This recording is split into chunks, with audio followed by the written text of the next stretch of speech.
Good afternoon, everybody, and welcome to Gudekunst Field here on the back 40 of the Taylor University campus. We're just a few short blocks away from the metropolis that is downtown Upland, Indiana, and today we have the Crossroads League opener for the 9-1 Spring Arbor Cougars and the 8-6 Taylor Trojans. Mackenzie Noah's in the circle, and she starts things off with a strike on the inner half at 2:58 p.m. to Jesse Panshaw, the third baseman out of Ontario. Panshaw, a senior from Waterloo, a .370 average. With Spring Arbor suffering their first loss of the year last Friday, 4-3 to Dort. Noah in the upper part of the zone gets a called strike number 2 from home plate umpire Tony Greer. Dale Wilsey is in the field today.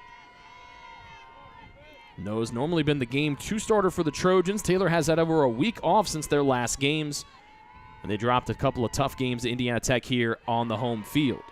Breaking ball low and away to the lefty Panshaw is called for ball 1. Boland in left, Rastetter in center, Grimm in right. The Taylor outfield here in game number 1. 44 degrees, bright sunshine, no clouds, and the wind blows out to dead center.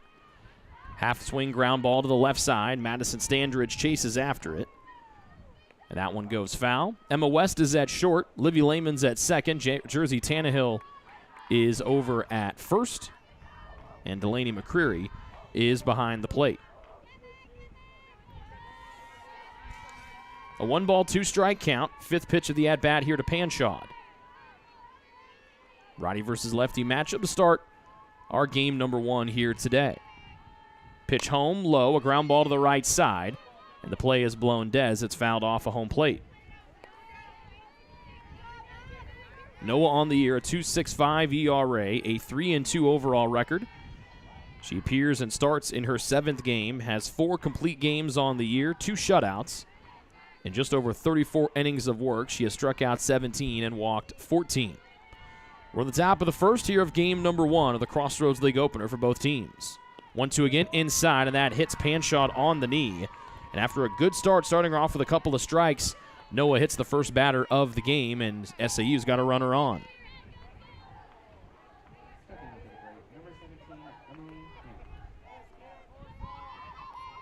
For Noah, that is just the second batter that she has hit this season.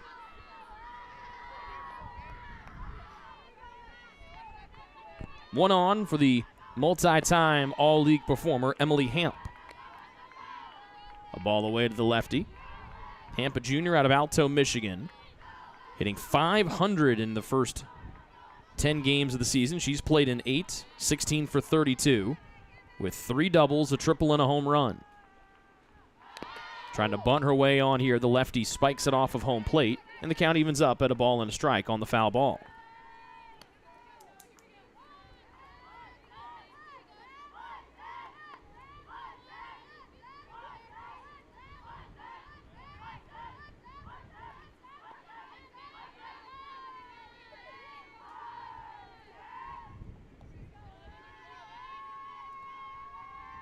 Runner at first after the hit by pitch. Ground ball left side. Could be 2 as West fields. Runs the second, and then right as she was getting ready to throw, Panshaw came in on the slide, and West was unable to really get her footing like she would have liked. So she eats the ball, and it's a fielder's choice to put Hamp over there at first. But there's one out on the unassisted put out by West at short. One gone, one on for the shortstop, Maddie Thrush, who's having a stellar sophomore season, batting .407. That's the first righty that Noah faces today, and she fires one to the outside corner for a called strike.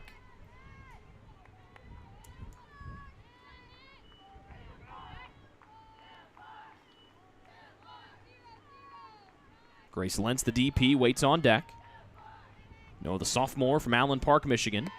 Low in the zone, McCreary couldn't bring it up. The count evens up at a ball and a strike.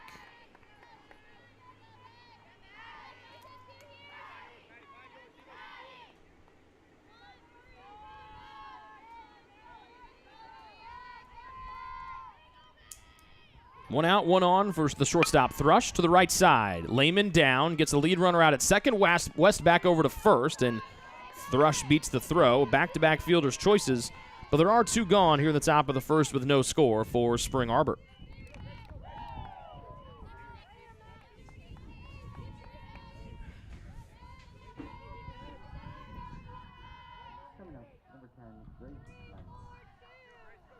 Still runner at first. Spring Arbor trying to strike early here. They've averaged 7 runs per game through their first 10 of the year. Noah misses low, ball 1.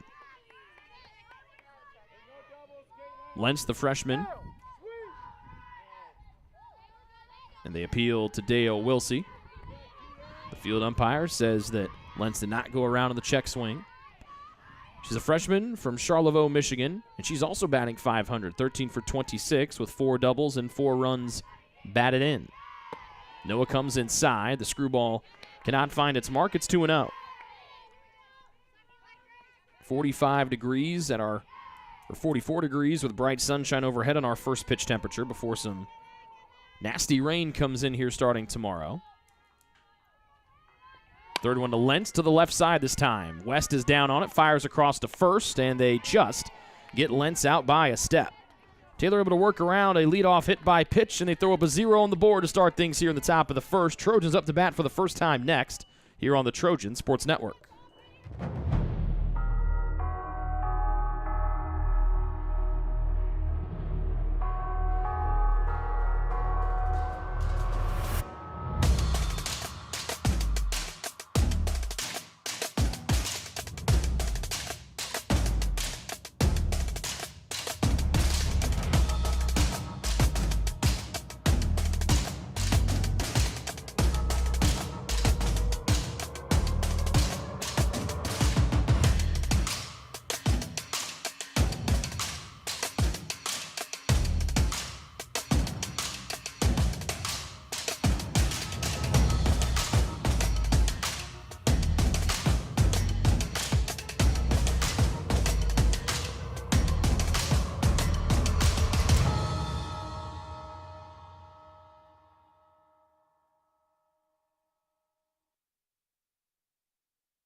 The slapping senior lefty Emma West leads things off for Taylor in the bottom of the first. And the first one from Elena Jones, the junior right-hander, is up high for ball number 1. Jones putting together a spectacular third season at Spring Arbor. A 4-0 record, has won all 4 of her starts. An ERA of 2. As West tries to go opposite way, slapping her way through the batter's box, it sails out of play for a foul ball to make it 1-1. Jones has 21 strikeouts, just 7 walks in her 4 appearances and 4 starts here this season. West batting .280, a multi-time All-League pick. Third one, knifes it into left field, drops it just inside the left field foul line, dropping it in front of Abby Funk. And West is in there with a stand-up double to start things off here in the bottom of the first.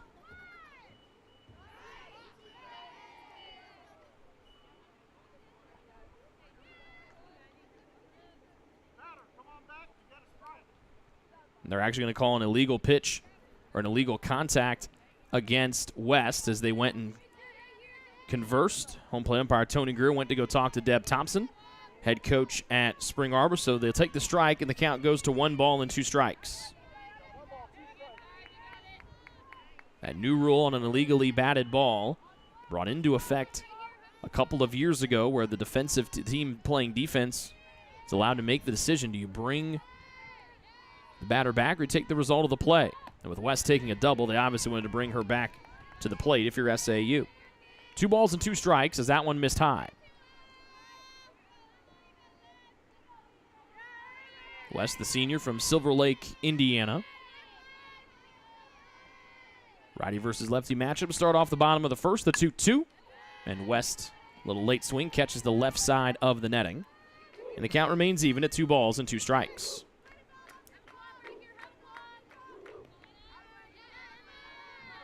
Lefty-lefty righty to start with Jersey Tannehill and Aaliyah Rastetter to follow West. Scoreless in the bottom of the first as West leads it off. 2-2 again. Good eye up and away. 3-2 for the speedy West.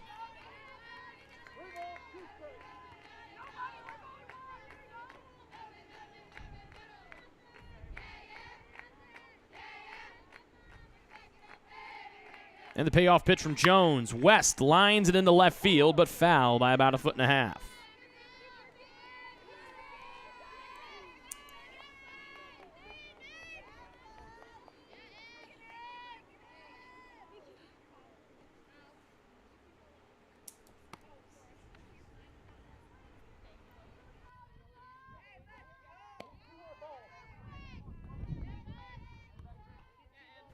Here comes the 8th pitch of the at-bat.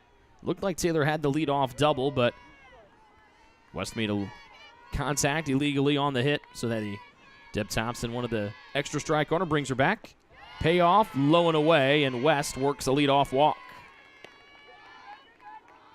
Just the 8th walk of the year by Jones.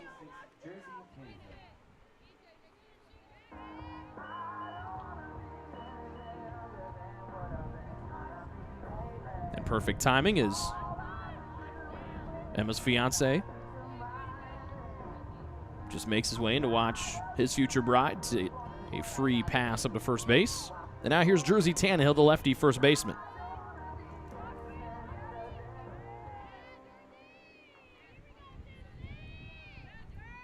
Tannehill, the 5'6" junior.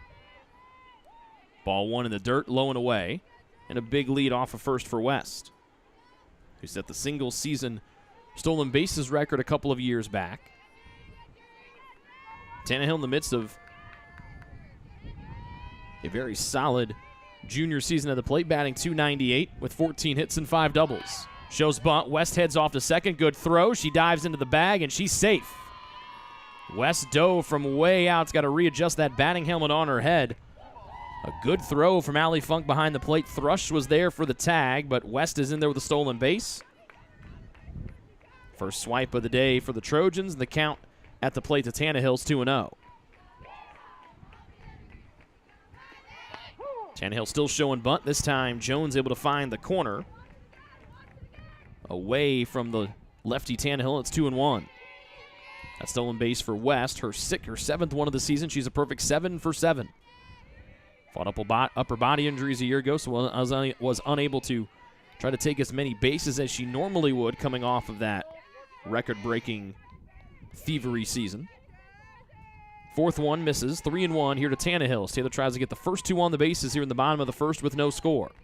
Tannehill chases one up high. Missed it as Jones took a little bit off of it. The count goes full, 3-2.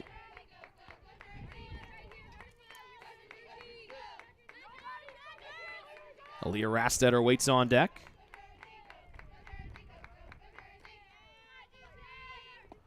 West in scoring position. Tannehill chases one up high, misses, or got a piece of it, held on to by Funk, and it's a strikeout here. First out of the inning for the Trojans.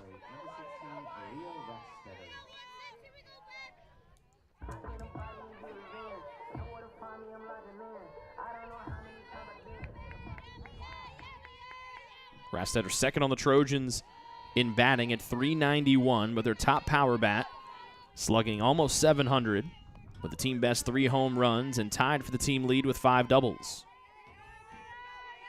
1-0 in the first one with the speedy West standing at second base. Rastetter chases one high and away, lifts it foul out of play to the right.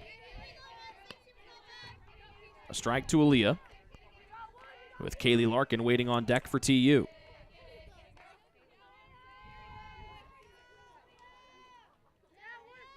Plenty of freshman seat time for the Trojans, but you have to wait till the back end, the back 2/3 of the Taylor order to see them. Third one off target, 2-1 to Rastetter. Larkin, one of those freshmen on deck, and then Layman McCreary, Grimm, the elder stateswoman, to break up the freshman party. 3-1 as Jones trying to do everything she can to avoid the barrel of Rastetter. 3 balls and 1 strike to the Taylor center fielder. 5'2" junior out of Frankton, Indiana. Righty-righty showdown as the wind picks up towards center. 3-1 inside. Rastetter takes a cut, fouled it down, and the count runs full.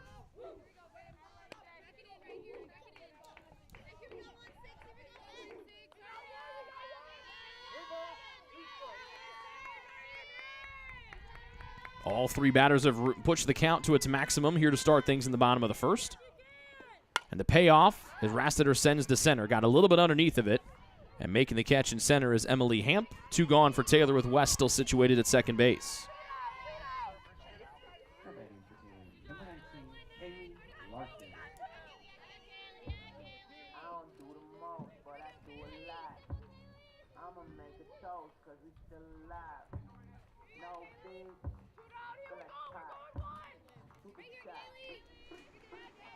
Two gone, 1 on for the freshman Kaylee Larkin.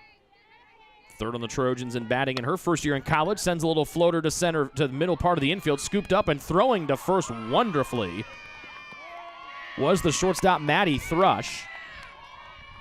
But Larkin safe at first. And West scores from second, and the Trojans take a 1-0 lead on one that looked to be out number 3, but Larkin wheels her way to first, beats the throw.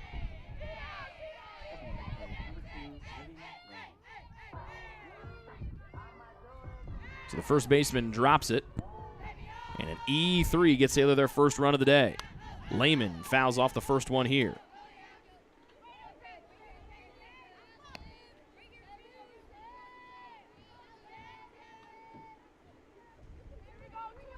Heck of an effort there from Thrush to run all the way over from her shortstop position. Off the bat, it looked like it might sneak behind second base from Larkin. Swing and a miss as Lehman goes down 0-2. But Thrush came over, scooped it up, and then fired to first, but dropping it was Mackenzie Collins. So Larkin safe at first, and it's a 1-0 Taylor lead. 0-2 to Lehman, rips it up the left field line, sends it over the left fielder's head, and Larkin will hustle from first to third. Lehman, a big first hit of the day for the Trojans, a 2-out double, and it's second and third for TU in the bottom of the first.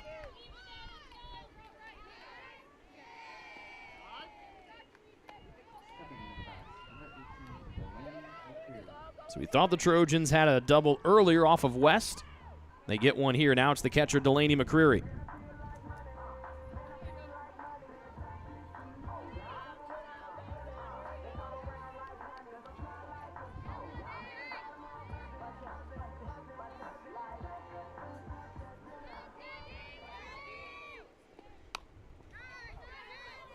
Foul ball in the first one by McCreary. Freshman from North Vernon, Indiana, Jennings County High School. McCreary, a .231 average with 2 doubles and one of the 6 Taylor home runs. 2 on the pond here at second and third and 2 outs. And all of this started, remember, with a drop ball at first base that should have been out number 3 by Collins. And Taylor trying to make that 2-out error hurt here in the bottom of the first inning. Crossroads League opener for both Taylor and Spring Arbor.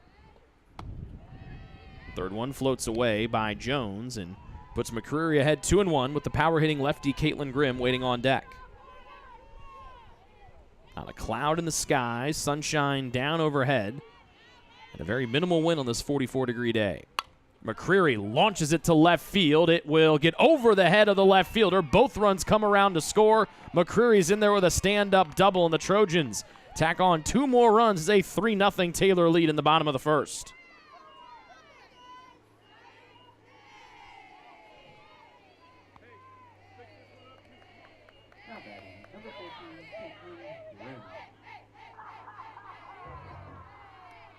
So can Grimm make it 4 in a row that reach base here with 2 outs? Jones a perfect 4-0 on the year, but is getting touched up here in the first. Grimm swings through the first one. It's 0-1. Grimm a .273 average, has the lone triple for Taylor this season. But that's her only extra base hit out of 12. Off the end of the barrel, Finn sending it foul. 0-2 here with 2 outs. A 3-0 Taylor lead in the bottom of the first. Back-to-back doubles from Lehman and McCreary. Opposite batter's box, Grimm watches it sail away, 1-2. Grimm, the 5'3" senior out of nearby Yorktown, Indiana. The lone senior out of the last 6 in the batting order today. The other ones around her, all freshmen, with Standridge and Boland to follow her. 1-2 fouled. That 2-out error looming large for SAU in the bottom of the third. Grimm fouls another one straight back. Still a ball and 2 strikes. Taylor batting .299 as a team, but are flexing their muscles here in the bottom of the first, leading by 3. 1-2. Grimm just a hair underneath on one that was rising up. Third straight foul ball with 2 strikes here by CG.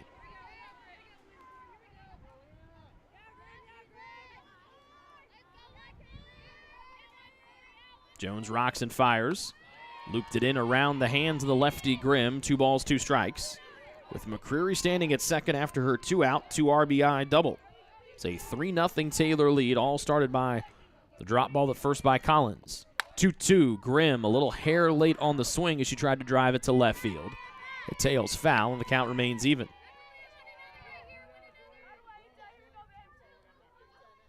Mackenzie Noah, the Taylor starter, has got to love the 3 runs put up by her offense here in the bottom of the first. 2-2, checking her swing as it went off the handle of the bat is Grimm, and the count remains even. That's the 37th pitch thrown by Elena Jones here in the bottom of the first.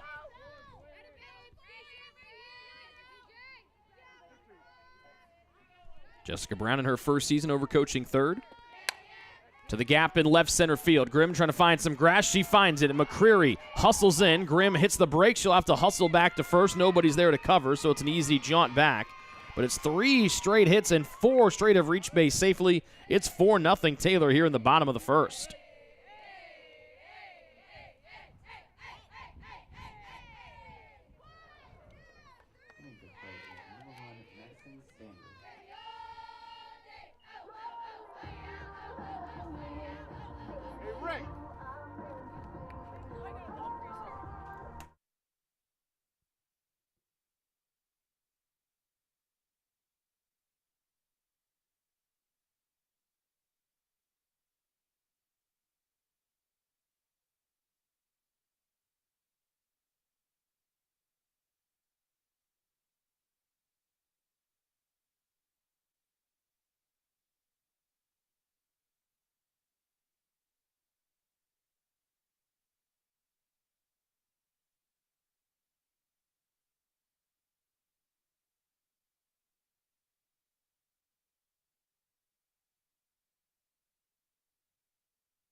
Four 0 Taylor lead. 3 straight hits after having a walk and then 2 outs. But that error on the Kaylee Larkin hit looming bigger and bigger as Taylor's offense finds their groove. 2-1 here to Madison Standridge, freshman third baseman. Batting .290 this season. All 4 Taylor runs have been unearned here in the bottom of the first. Little flare left side, and not able to make the catch to the left side of the SAU infield. Grimm around second now. She's caught in no man's land, and she'll get tagged out trying to advance to third. But the Trojans score 4, all with 2 outs in the bottom of the first, and they lead 4-0 after 1 on the Trojan Sports Network. Ivanhoe's has been serving Taylor students since 1965, when Ivan and Carol Slane purchased the restaurant. Located on Main Street, Ivanhoe's is less than a mile from the Taylor campus and is open 7 days a week. The menu features choices for lunch, dinner, as well as 100 different milkshakes and sundaes. Customers can find other dessert items as well. The staff is proud to support Taylor University and appreciates the support of Ivanhoe's through the years.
4-run cushion for Mackenzie Noah to work with here in the top of the second as she squares off with the right fielder Hannah Lauren.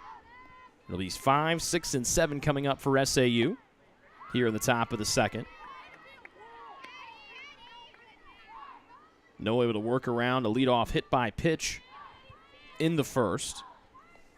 Had 2 fielders' choices and a ground out to get out of the top of the inning, and then Taylor put 8 batters to the plate in the bottom of the first.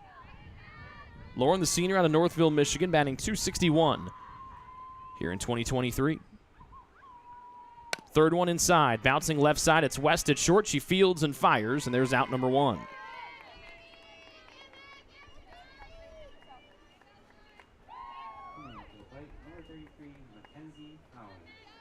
One gone for the first baseman, Mackenzie Collins, whose drop ball kick-started that 4-run performance by Taylor in the bottom of the first. Senior out of Baytown, Texas. Hits it hard towards Rastetter in center field. Got a good beat on it, and she makes the snag in dead center. Collins put a rip on one that she torched towards center field. It was curling away, just didn't curl away enough from Rastetter in center.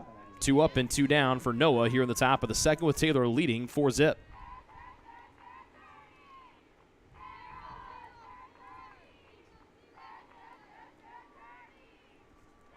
And it's the second baseman, Sarah Turney.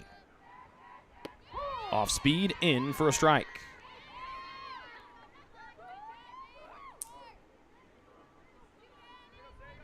Turney, the junior from Uniondale, Indiana, the only Hoosier on the SAU roster. From just outside Fort Wayne, went to Norwell High School. Hard hit up the middle, and there's the first hit of the day for Spring Arbor. Comes with 2 outs here in the second. Real nicely placed ball up the middle of the infield there by Turney. And the last 2 in the order are related, the Funk twins. First Allie and then Abby.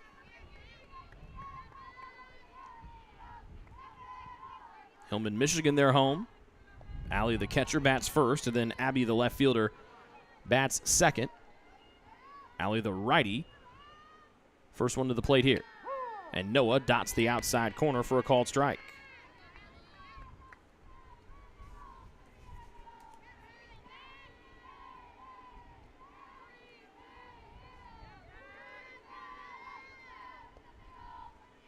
Two outs, top of the second. Spring Arbor trying to get a run here in the top of the second inning, trailing 4-0. Second one low and in as Allie Funk leaned out of the way of that one.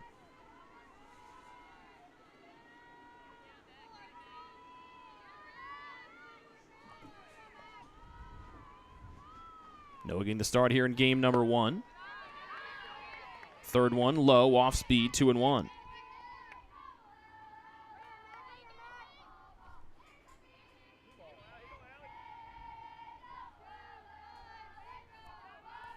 Noah, 5'8" righty out of Allen Park, Michigan. Behind in the count, 2-1. Burns that one in the turf, bounces away from McCreary, and Turney able to move up to second base. It's 3-1 here to the batter, Funk.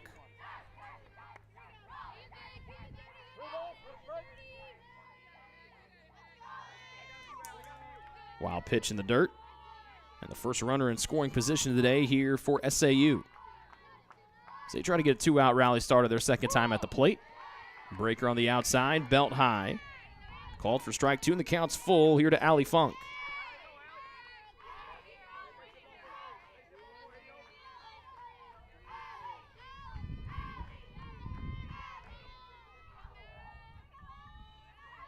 Payoff pitch from Noah. Off the end of the bat, foul, and we'll do it again.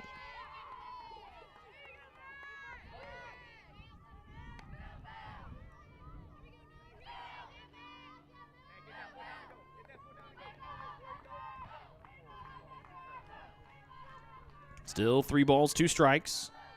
Turney with a 2-out single, now stands at second after the wild pitch. Here comes the 7th pitch, and scooting out of the way is Allie Funk, heading down to third and avoiding the tag, or no, not avoiding the tag, and being tagged out is Turney at third base. So the Trojans avoid any damage here in the top of the second. with McCreary throwing out the runner at third base. We head to the bottom of the second with Taylor still leading 4-0 here on the Trojan Sports Network. Greek's Pizzeria in Upland opened its doors in December of 2017.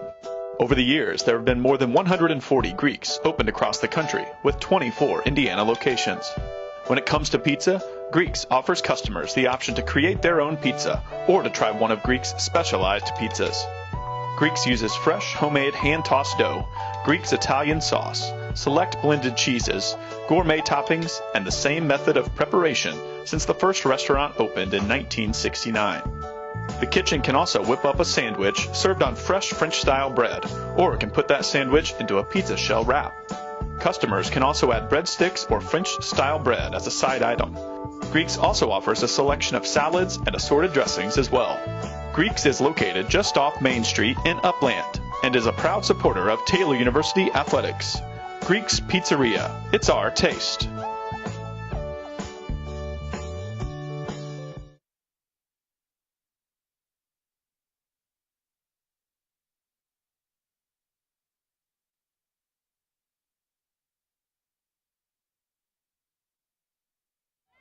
Top batter for the Trojans this season is the freshman Chelsea Boland, and she leads off the bottom of the second with Taylor leading SAU 4-0.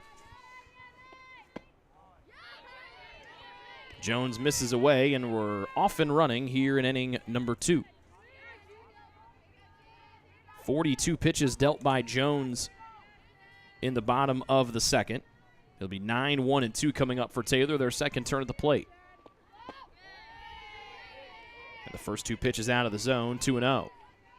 Boland, team leading 409 average, the only Trojan north of 400. 9 hits and 22 at-bats with 2 doubles and 4 runs batted in. It'll be 3 straight lefties for Jones to face here in the second. Third pitch able to find the zone. It's 2-1 here to Boland. Freshman out of Fairmount, Indiana, Madison Grant High School. She and her high school teammate Madison Standridge go back-to-back in the Taylor order. 2-1. Good eye opposite batter's box, 3-1.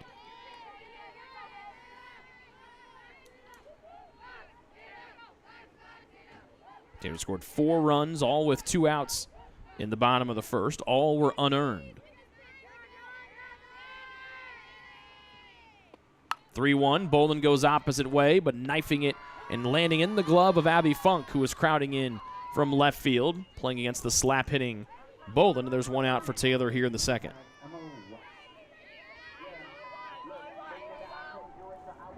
So it'll be back-to-back slappers, Boland and now West here for TU.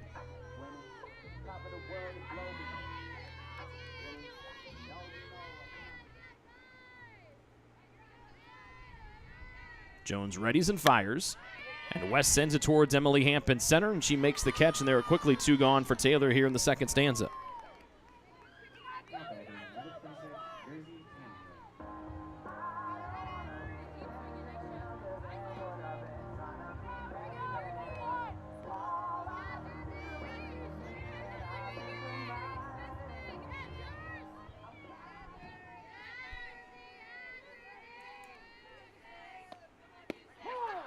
Off speed, drops in for a called strike. This will be the 50th pitch thrown by Jones here in the first inning and 2/3. Opposite batter's box from the lefty Tannehill, 1 ball, 1 strike. Jersey 0 for 1 today, struck out on back-to-back pitches that were upstairs. The second of those she clipped and held on to by Allie Funk, the catcher. This one they try to jam her. She sends it towards shallow center field and actually the very edge of the infield, and it plops in for a 2-out hit. 5th hit of the day for Taylor. All have come with 2 outs.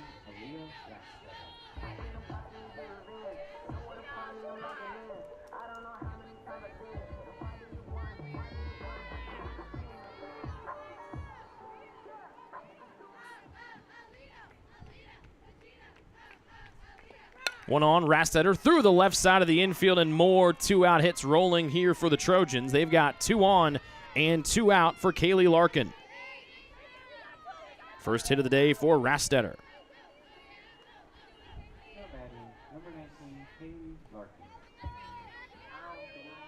And that's 6 hits for the Trojans.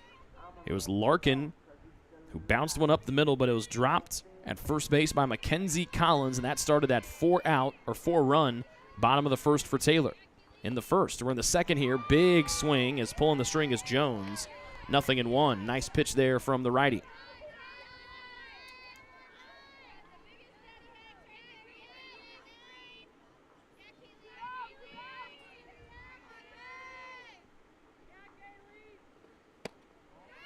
Second one misses, 1-1. Larkin scored west from second on that drop ball at first. Larkin, a .324 average, has driven in just 3 batters this season. Off speed and away, a good eye from Larkin, 2-1.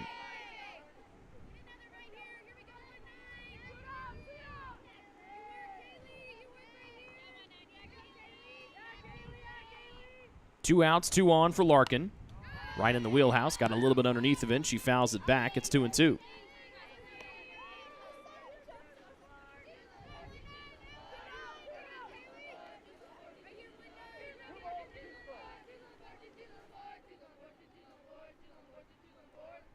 Lead runner is Tannehill at second. Rastetter behind her, and a swing and a miss on one low and away. Ends the Taylor threat in the bottom of the second. The Trojans cannot add to their 4-0 lead their second turn at the plate. We head to the third after this here on the Trojan Sports Network.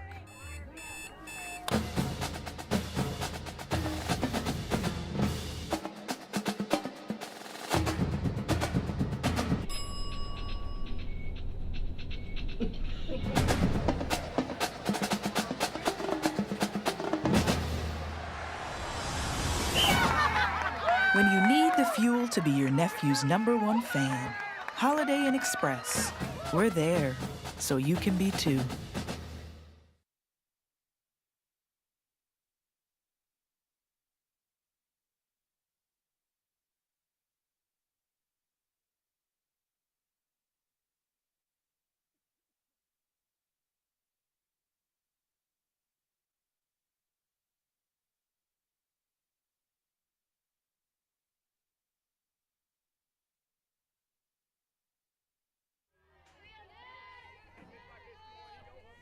Quickly moving on to the third inning. Abby Funk up for the first time. We saw her sister Allie to end the top of the second. Noah drops in one here, called for a strike. It'll be 9-1-2. Abby Funk, then Panshaw and Hamp. Abby a .438 average in the 8 games that she's played this season, going 7 for 16 with 4 runs batted in. Noah gets the pitch code, sends it in, rollover ground ball right side. Lehman down on it second, quickly to Tannehill at first, and the first out's recorded here in the top of the third.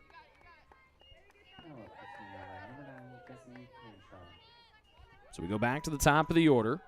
Crossroads League opener for both teams. Spring Arbor comes in 9-1 and won their first 9 games of the season before dropping a 4-3 game last Friday on their spring break trip to Dort. Noah fires one upstairs, ball 1. Taylor, meanwhile, has been off since last Monday when they dropped a pair of close games to Indiana Tech.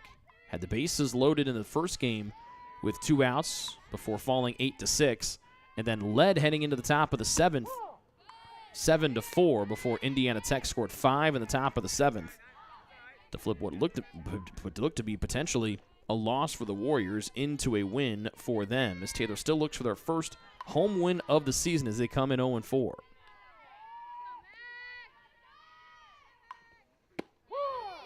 At the knees, Panshaw takes in, it's 1-2. She was hit by a pitch down in the count, 1-2, to lead the game off in the first. 4-0 hole for SAU here in the top of the third. First game of our doubleheader here this afternoon. The 1-2 home. Chopping at it and fouling it straight into the dirt. It's still 1-2.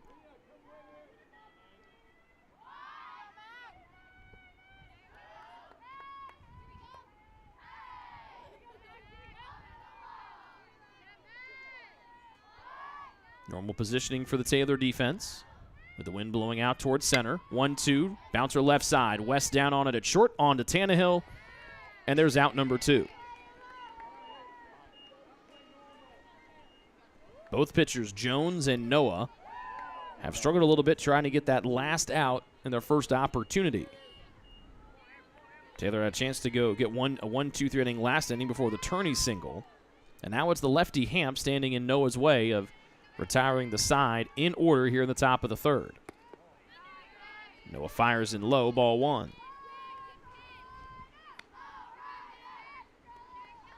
Hamp with 5 extra base hits this season.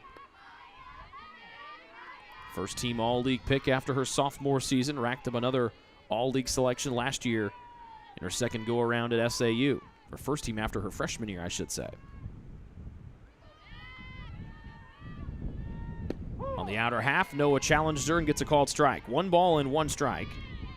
Hamp 0 for 1, hitting into a fielder's choice in the first frame. But Hamp, one of the top players in the Crossroads League this season. The righty Noah to the lefty Hamp, line drive just over the jumping West at short.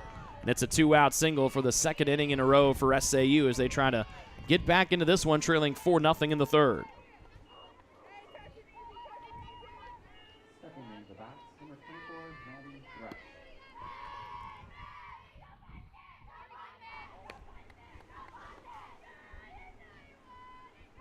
Two gone for the shortstop, Maddie Thrush.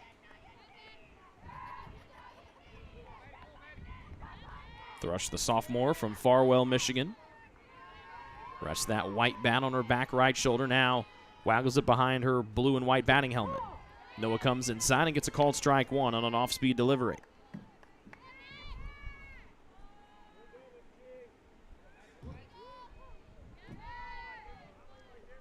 Four 4-0 the Spring Arbor deficit here in the top of the third inning of game 1 of our doubleheader. Inside, ground ball right side. Lehman's got a chart. It's going to be a tight play at first, but she underhands to the bag and gets the third out of the inning. Third runner left stranded by SAU. They trail Taylor 4-0 after 2.5 here on the Trojan Sports Network. Join the Trojan Club today and support Taylor student athletes 12 months a year. The Trojan Club has 4 different levels of membership for you to choose from. Each level receives complimentary season tickets, while the Athletic Director Circle and Trojan MVP levels receive gifts from the athletic department. Over the years, members have helped supply the funds for a sports information position, purchasing equipment for teams and the athletic training staff, and providing broadcasts of Trojan athletics like the one you're enjoying right now. With the support of alumni and friends, the Taylor combination of spiritual growth, outstanding academics, and a highly competitive intercollegiate athletic program can continue. To join, call 765-998-4331 or log on to TaylorTrojans.com and click on the Trojan Club tab at the top of the homepage. The Trojan Club, supporting Taylor University student athletes.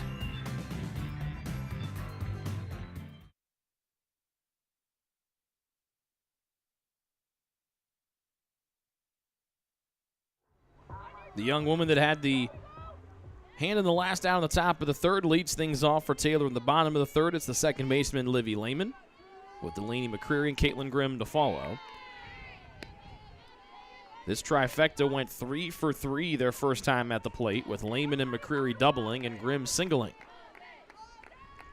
Still a 4-0 Taylor lead, their third time at the dish. And Lehman lifts it into right field. Lauren comes over from right into the gap, reaches out and makes the catch for out number 1. Trojans have done a good job today of getting a lot of barrels on the pitches dealt by the 4-0 Elena Jones. Particularly here with McCreary. Her third double of the year. Drove in 2 of Taylor's 4 runs in the first.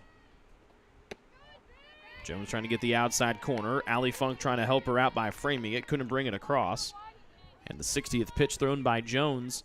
Here with 1 gone in the third is ball 1 to McCreary. Righty v righty here. Into the air to left field. Back and making the catch is Abby Funk for out number 2. We saw Taylor put a couple balls over the head of Funk in that first inning in left field. She's playing a little bit deeper here in the third. And a much more simpler catch there. Had to make just a couple of steps, and she hauled it in. So it's Caitlin Grimm trying to keep the Trojans from their first 1-2-3 inning of the afternoon. And it's ball one here from the righty Jones. Grimm, the senior, an RBI single. Her only time up today. Into the wheelhouse, sends it towards the shallow part of center field. Coming in, sliding, unable to make the grab is Emily Hamp. And Grimm is in there with another hit, and it's a 2-out knock for the Trojans. And the inning continues here for Madison Standridge.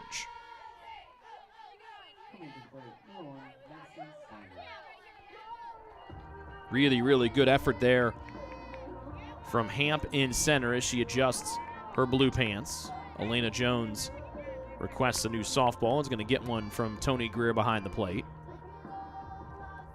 But Hamp came charging in, slid on her knees trying to make the grab, and just missed it in her mitt. I'd like to remind you that the Taylor Athletics website is your one-stop location for all the latest information on Trojans athletics. Scores, game recaps, statistics, video highlights, and social media links are all available at www.taylortrojans.com.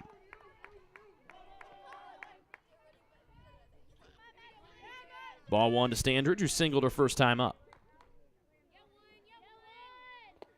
Taylor's been really strong with 2 outs here today. The majority of their 7 hits have come with 2 retired. In fact, every one of their 7 hits have come with 2 outs on the board today.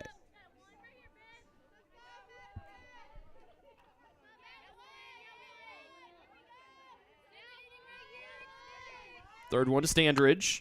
Got underneath, pop up, trying to shade her eyes from the sun is Jones, and able to make the catch.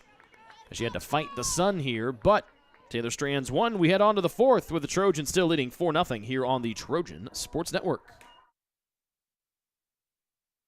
Your heart, well, your heart is everything to you and your body, and its favorite place to be is home. Marion General Hospital has been named a nationally accredited chest pain center, which is the highest accomplishment in cardiovascular care.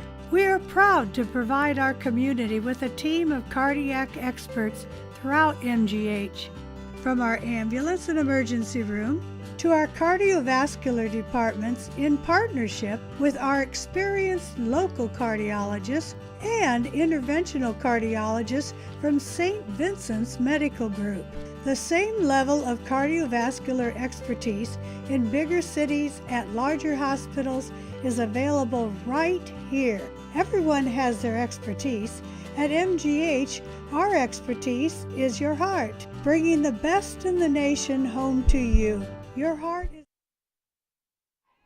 Top of the 4th, middle third of the order coming up for Spring Arbor against the Taylor starter Mackenzie Noah, and it's ball one here to the DP Grace Lentz. Lauren and Collins to follow her. Not Lauren Collins from the Taylor women's soccer team. Those would be Hannah Lauren and Mackenzie Collins back-to-back. 0 for 1 day for Lentz. Backdoor breaking pitch could not get the inside corner. 2-0. Spring Arbor in the road, highlighter yellow uniforms with the blue pants and the blue socks with the white and yellow stripes. Taylor in the home white jerseys with the purple pinstripes. Purple numbers and the purple Taylor across the front in script. Third one to Lentz, just like the first 2, out of the zone, 3-0. Noah's allowed just a handful of base runners all day. 3 between a walk and 2 hits, or a hit by pitch and 2 hits, trying not to give up her first walk of the day. Lentz leads off the inning, and a down the middle pitch makes it 3-1.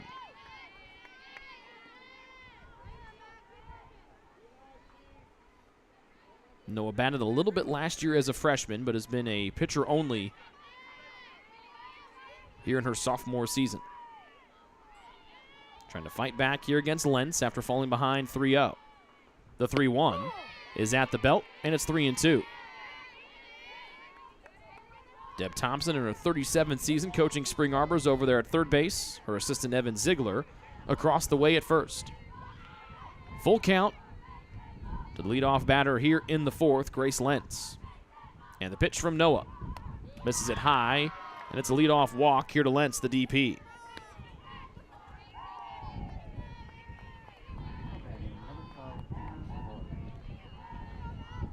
Second time all day that the leadoff batter has gotten on for the visitors.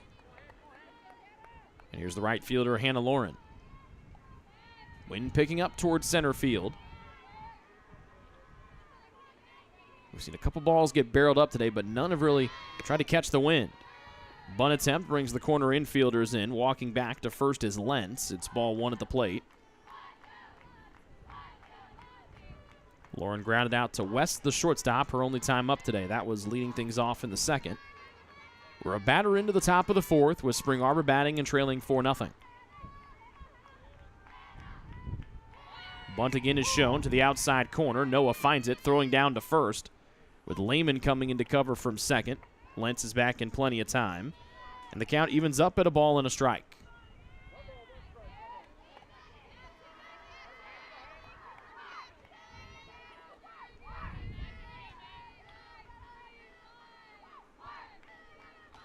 Lauren, a .261 average this season. Again, squares up a bunt. Nicely done up the first base side. Tannehill turns, bare hand down to first for the out there. And the sacrifice bunt works to perfection for SAU. They've got a runner in scoring position. Still trailing 4-0.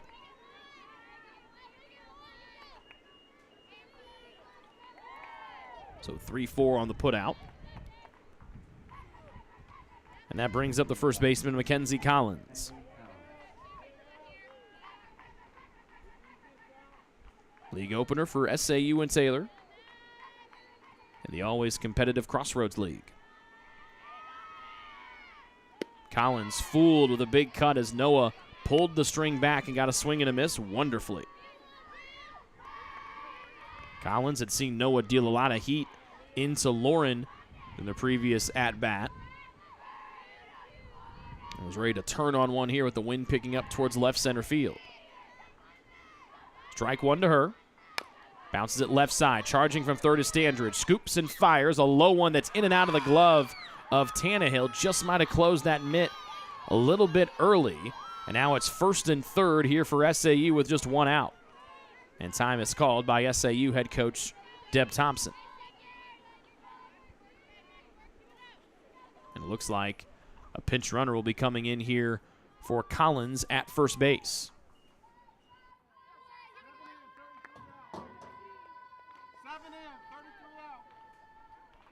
Matasia Cerrone comes in to run for Collins at first.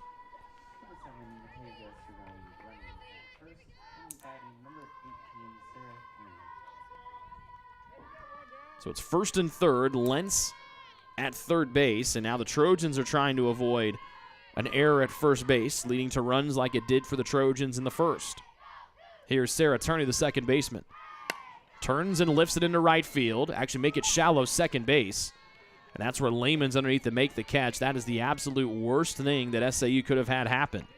Even a ground ball probably could have scored the runner from third. Instead, it's out number 2.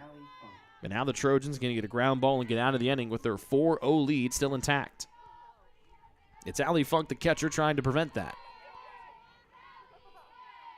She walked at the end of the second, but with Turney, the runner at second base, heading to third, she got thrown out. So the runner heads to second.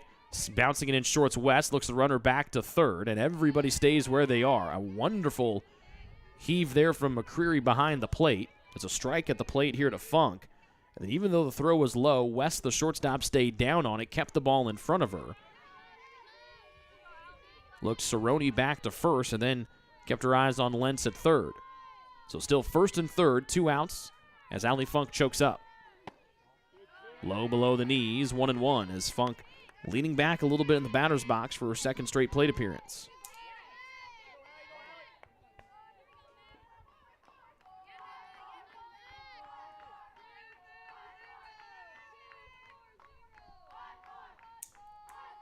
.40 hole for SAU, top of the fourth. Line drive right side. Lehman has it bounce past her. 1 run is home. Rastetter picks it up and fires from center. It's a 2-out RBI single for Allie Funk. Third hit of the day for SAU. And they've got their first run of the day. They trail 4-1.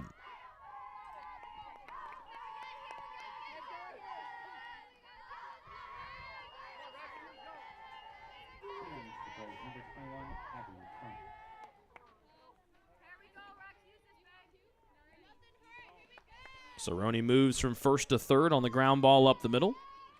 And now it's Abby Funk trying to follow in the steps of her twin sister Allie. Lefty batting out of the 9 spot, first and third. She's the tying run at the plate. Noah drops in one on the inside half for a called strike. Funk grounded out to Lehman at second for the first out, last inning in the third. So a 2-out error comes back, or a 1-out error comes back to hurt the Trojans here, trying to limit the damage to just 1. Noah drops one in low in the zone. Here the runner heads off to second. Noah throws it, spikes it in. Lehman picks it up, now caught between first and third. A throw back to third. Funk moves up to second base as she was about halfway there. 2 strikes on the batter, Abby Funk, but Allie Funk is made at second and third. And the 2-strike count here to the left fielder Funk. But SAU a ball to the gap from cutting their deficit down to just 1. The slap hitting Funk has got the outfield creeping in for TU, namely Rastetter moving over wildly over to bunch over to left center field. Ground ball up. Noah in the circle wants to throw home, and now it's a rundown with McCreary. McCreary tosses to Standridge. Standridge hustles and tags Cerrone on the back. Not a conventional way to get out number 3, but the Trojans will take it, and we head to the bottom of the 4th. We're halfway home here in the Crossroads League opener, and Taylor leads SAU by 3, 4-1 here on the Trojan Sports Network.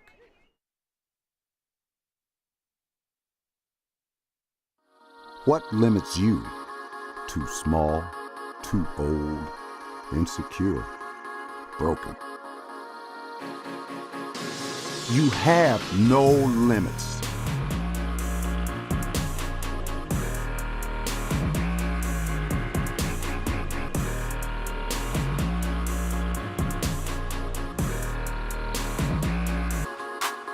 Rethink your limits.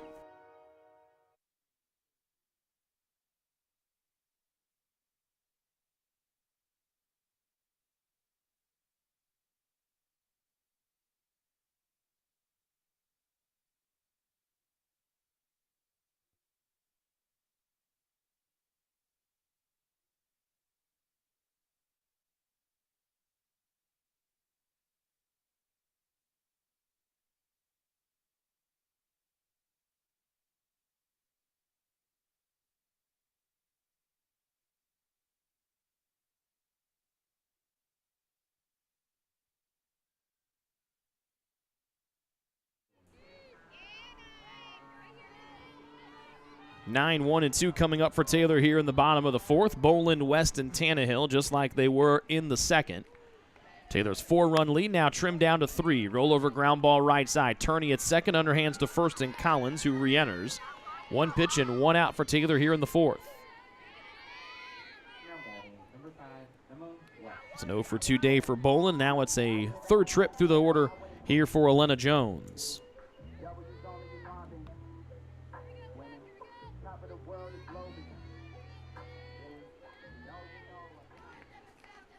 West 0-for-1 today, up for the 3rd time. Jogs her way through, and it's ball 1 low in the dirt, excuse me.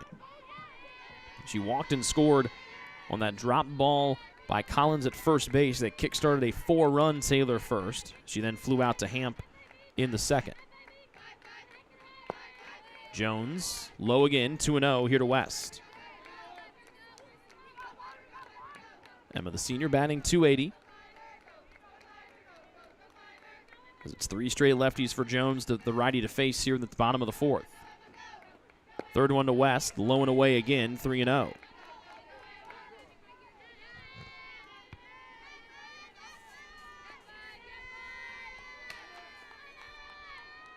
West is fully recovered from that upper body injury she had to fight through a season ago. And Jones floats one on the outside corner to make it 3-1. But if West gets on, she's been much more prone to try to steal bases here in her senior season than she did a year ago, again plagued with those injuries. 1 gone, bottom of the 4th, Taylor leading by 3.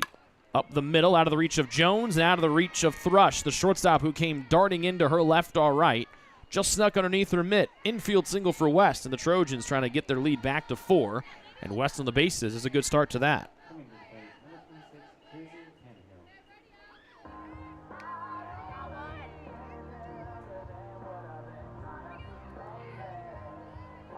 Good crowd on hand today. We take a look out into left field, and In their normal spot is the Stanley family. Meg's father, Bruce, and her brother, Cy, taking in today's action. Down the middle, Tannehill takes for a called strike. A 1-for-2 day for Tannehill. Lefty first baseman out of Martinsville, Indiana. Off the end of the bat, able to protect on the corner and loops it foul up the left side of the park. 2 strikes on Tannehill, with Rastetter, her roommate, waiting on deck.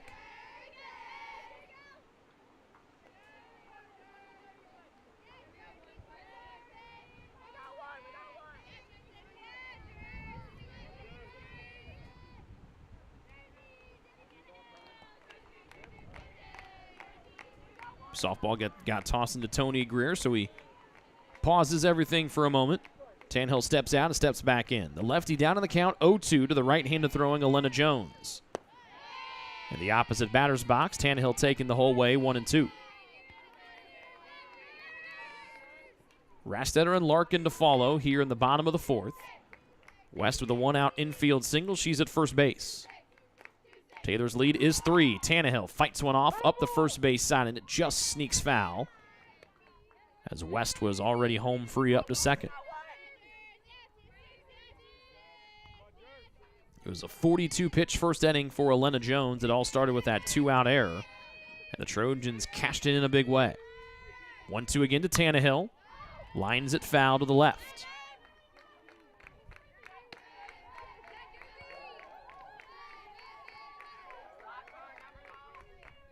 Spring Arbor won their first 9 games of the year before dropping one to Dort last Friday to conclude their spring break trip. Taylor 8-6, but looking for their first home win of the year as they're 0-4. The catcher, Allie Funk, calls time, and Tannehill steps back in. 1-2 again. Hit hard to left field. Abby Funk has to go back, and she serpentines her way, falls, but made the catch. And West jogs back over to first as Funk got twisted every which way there in left field and lost her footing in the soggy outfield grass.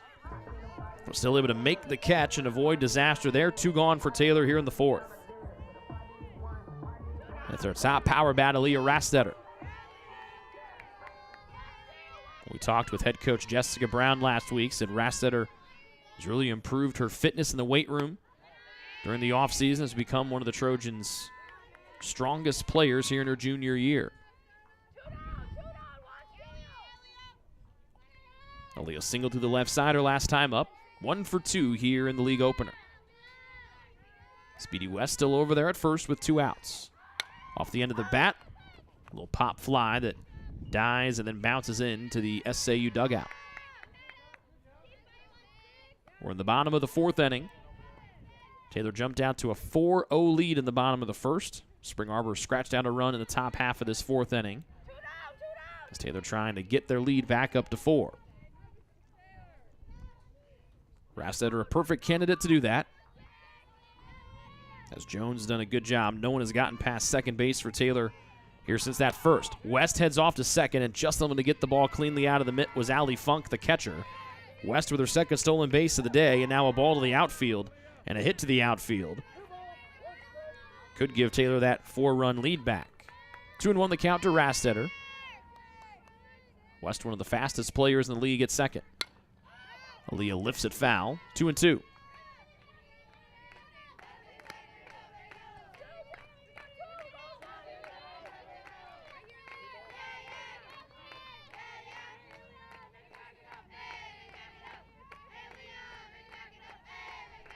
Two from Jones. Just missing the outside corner. The count runs full. Good looking pitch there from Jones. Rastetter a better eye, and the count is to its maximum. Jones shakes off the first sign from Funk, likes the second. Payoff pitch that Rastetter drives to left. Abby Funk going back on the warning track, reaches up, and it almost came out of the mitt. So 2 Herculean catches from Abby Funk and left keep the Trojans off the board in the bottom of the 4th. Still 4-1 Taylor lead as we head to the 5th here on the Trojan Sports Network. Best One Tire and Auto Care Upland is proud to support Taylor University Athletics. Located at 148 South Main Street, Best One is open 6 days a week. Owner Mike Pearson and his staff offer replacement tires from brands like Bridgestone, Firestone, and Goodyear. Customers can also shop for tires from the comfort of their home by using the online tire finder. When it's time for mechanical repairs, Best One's ASE certified technicians can perform a wide range of services to get their customers back on the road. And those same technicians can do repairs on fleet vehicles as well. Taylor Athletics says thank you to Mike Pearson and everyone at Best One Tire and Auto Care Upland.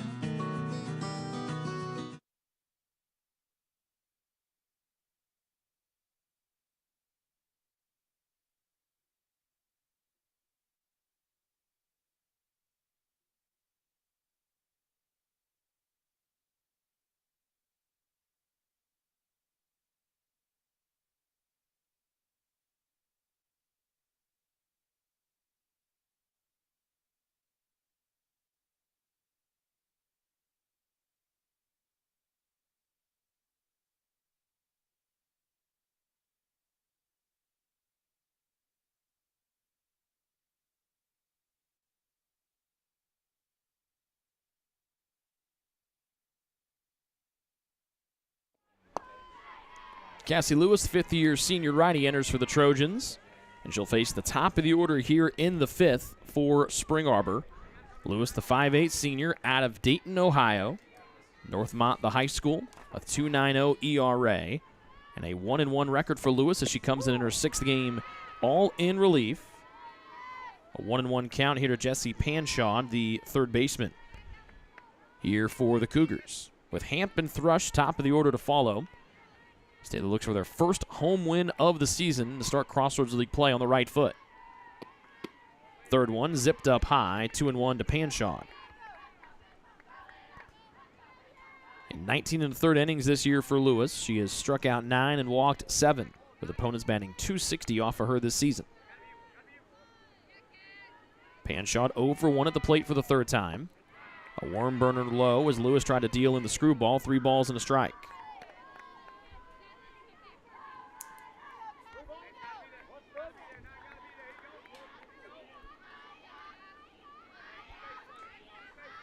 Lewis comes in for the starter, Mackenzie Noah, who went 4 innings. Nicely done. Belt high heater from Lewis, and the count's full on a looking strike 2.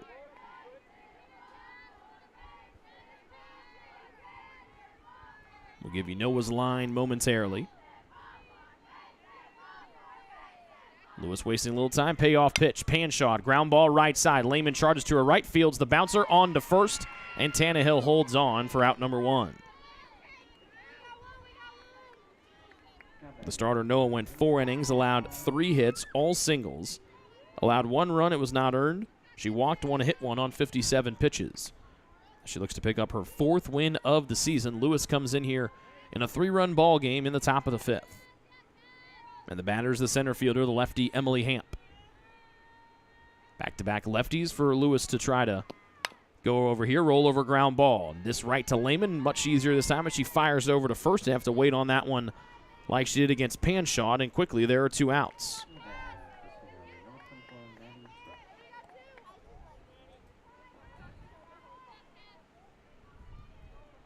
Two gone in the 5th for the shortstop, Maddie Thrush. 0 for 2 day. Screwball low and in, bouncing on the dirt, and it's ball 1 to Thrush. Reached on a fielder's choice in the 1st and then grounded out to end the 3rd. Top of the 5th, Spring Arbor trailing 4-1. First inning out of the pen for Cassie Lewis. Knee high, heater, reassuring nod from Lewis, and a reassuring nod back to the dugout as well. 1 for her catcher, McCreary, and 1 for the dugout.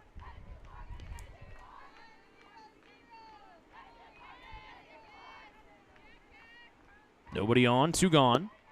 A little bit too low there, 2-1.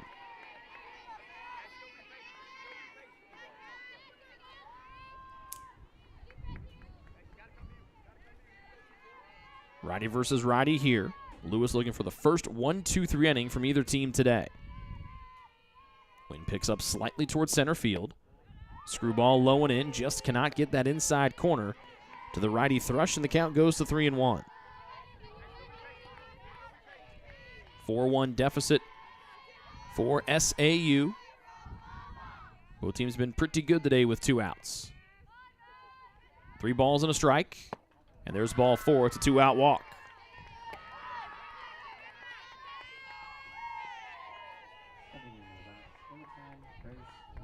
And that brings to the freshman DP, Grace Lentz.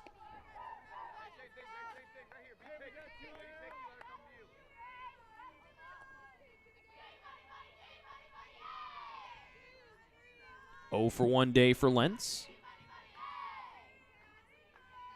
The righty crouches down and awaits the first one from Lewis. Right down Main Street, 0-1.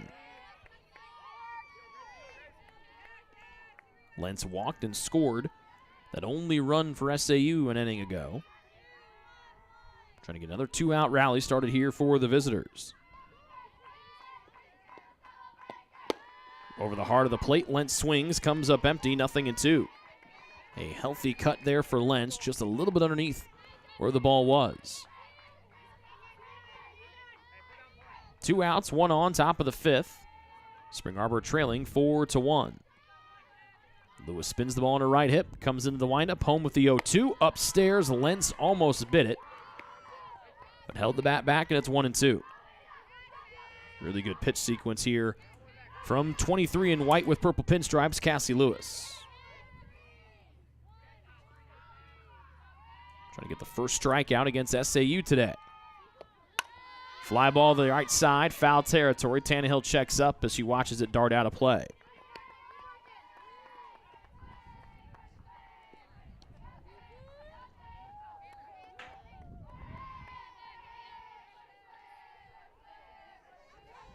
Little Tyke tried to go help Elena Jones get that foul ball that bounced it in short to her, but it bounced underneath her feet and went right into the SAU dugout. 1-2 again, up high, pivoting out of the way is Lentz, and the count evens up at 2 balls and 2 strikes. Lewis retired Panshot and Hamp with 2 ground balls to Lehman at second. Got behind Thrush and couldn't battle back, walked her with 2 outs.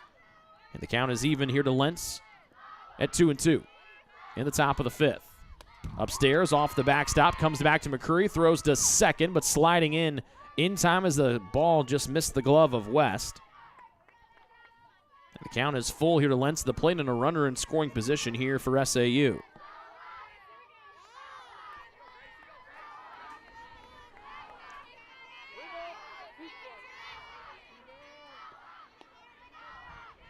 West leans in and gives some encouraging words to Lewis.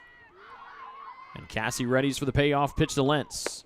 Belt high, got her looking for strike 3. Well done by Cassie Lewis. To the bottom of the 5th, Taylor still leading by 3 on the Trojan Sports Network. Ivanhoe's has been serving Taylor students since 1965 when Ivan and Carol Slane purchased the restaurant. Located on Main Street, Ivanhoe's is less than a mile from the Taylor campus and is open 7 days a week. The menu features choices for lunch, dinner, as well as 100 different milkshakes and sundaes. Customers can find other dessert items as well. The staff is proud to support Taylor University and appreciates the support of Ivanhoe's through the years.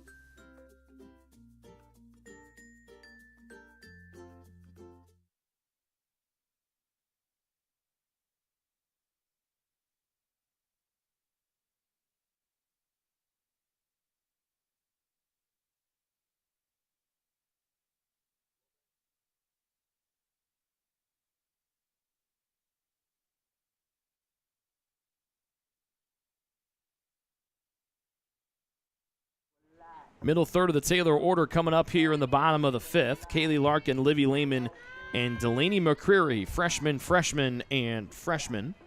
Taylor out front 4-1 here in the league opener against Spring Arbor. Larkin sits on an off-speed pitch and lifts it into center field. Wonderfully done there by Larkin after Jones had kind of feasted on the off-speed stuff throughout the first 4 innings of the day.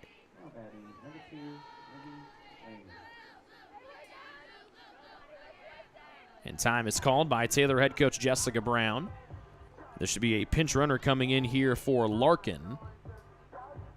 And we'll see who will run for the freshman DP at first. It's number 27, Meg Stanley.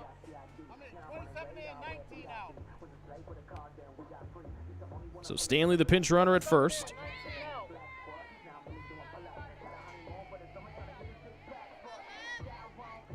Second time on base today for Larkin. She was the beneficiary of that drop ball at first with 2 outs there in the first inning. And now it's Livy Lehman, 1 for 2 on the afternoon. She has one of the 2 Trojan extra base hits today. Inside, ball 1.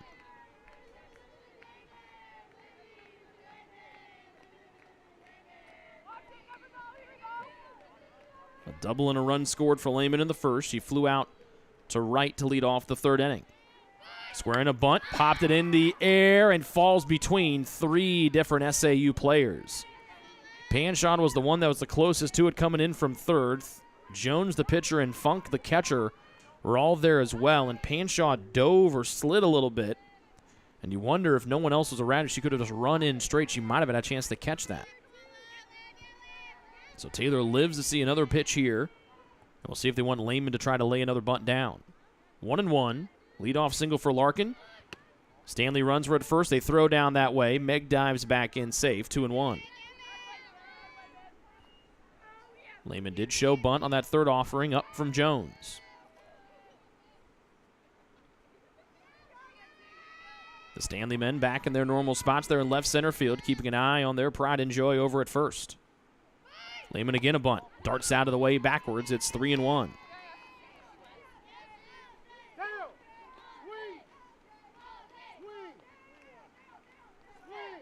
They asked Dale Wilsey if it's a swing. He was trying to see what the count was. He said it's 3-1.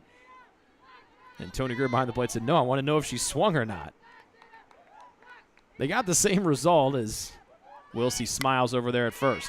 Perfect bunt by Lehman. Scooped up, throw to first. In time, holding on to it is Turney, the second baseman, on the throw from Panshot at third. But a wonderful bunt there from Livy Lehman. Moves Stanley up to second base. 1 gone for TU.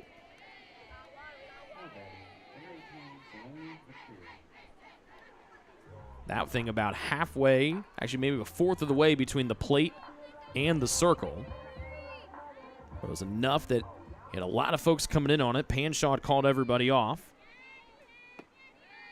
And the first one to the catcher, Delaney McCreary's ball 1. McCreary's 2 out, 2 RBI double in the first, made it 3-0 Taylor. She then flew out to Funk, who had to twist and turn and then made the catch. Rips this towards left field again. Funk watches it sail over her head. It bounces at the bottom of the fence. This should be the second double of the day for McCreary. It is, and she drives in another tally as Stanley scores from second, and the Trojan lead back to 4 at 5-1.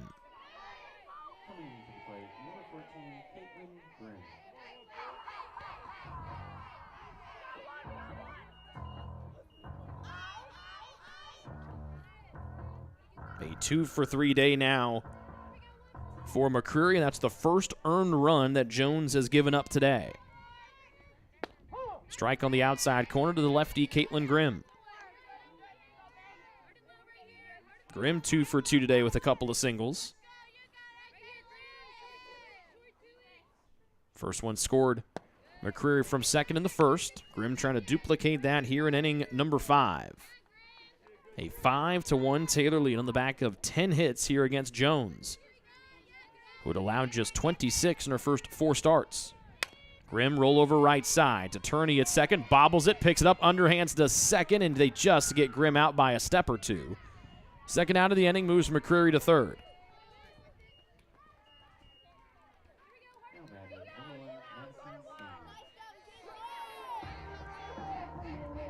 Turney did a good job to stay down on it. And it's underhanded out of the mitt over to first. Before the 2 hits here in this inning by Larkin and McCreary, the previous majority of the Trojan hits had all come with 2 outs. Their last 3, though, have not been that. Their first 7 all came with 2 outs. Dandridge had one of those in the first. She's 1 for 2. Fouled off the first one. And time is called as there's a softball onto the field. Abby Funk jogs over in the left field corner to get rid of that wayward softball. And now it's Standridge stepping back in. Her freshman classmate McCreary at third. Boland, the fellow freshman, on deck. Standridge thought about it, but then that ball just darted away from her and it clipped the outside corner. 2 strikes here on the third baseman, Standridge. Taylor's lead is 4. They're trying to build it up to 5 for the first time today. Righty versus righty here in the bottom of the 5th. This one a farther away breaking ball this time, and Standridge watched it sail away, ball 1. Wind picks up towards center field. 1-2 to Standridge from Jones inside. Standridge jumped on it and launched it foul.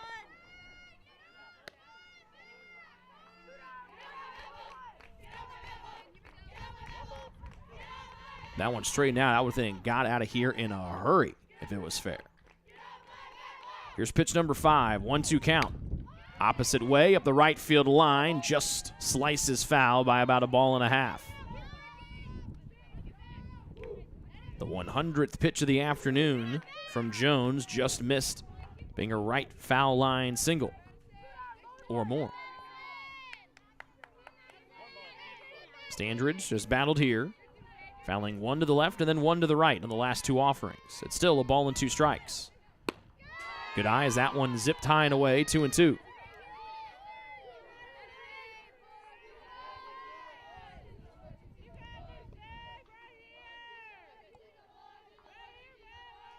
McCreary, the runner at third, with 2 outs here in the bottom of the 5th.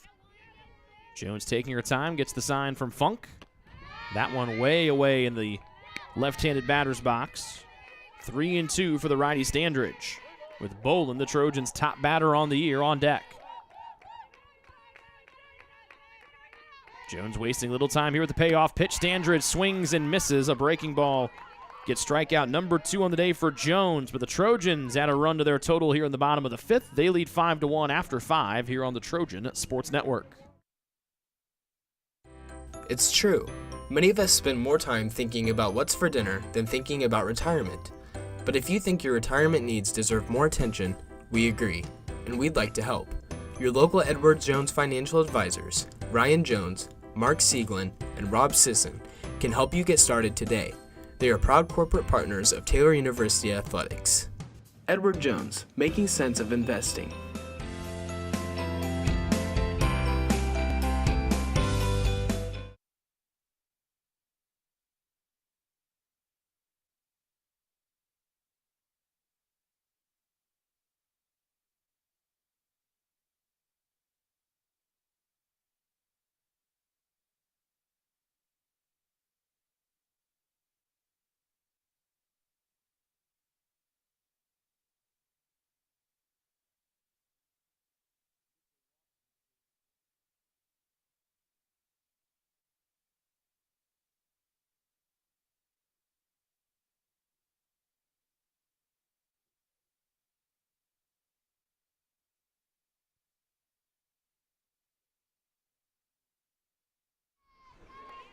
Top of the 6th, Taylor's lead back up to 4 at 5-1. Cassie Lewis starts her second inning of work against 5, 6, and 7 for Spring Arbor. Hannah Lauren, Mackenzie Collins, and Sarah Turney.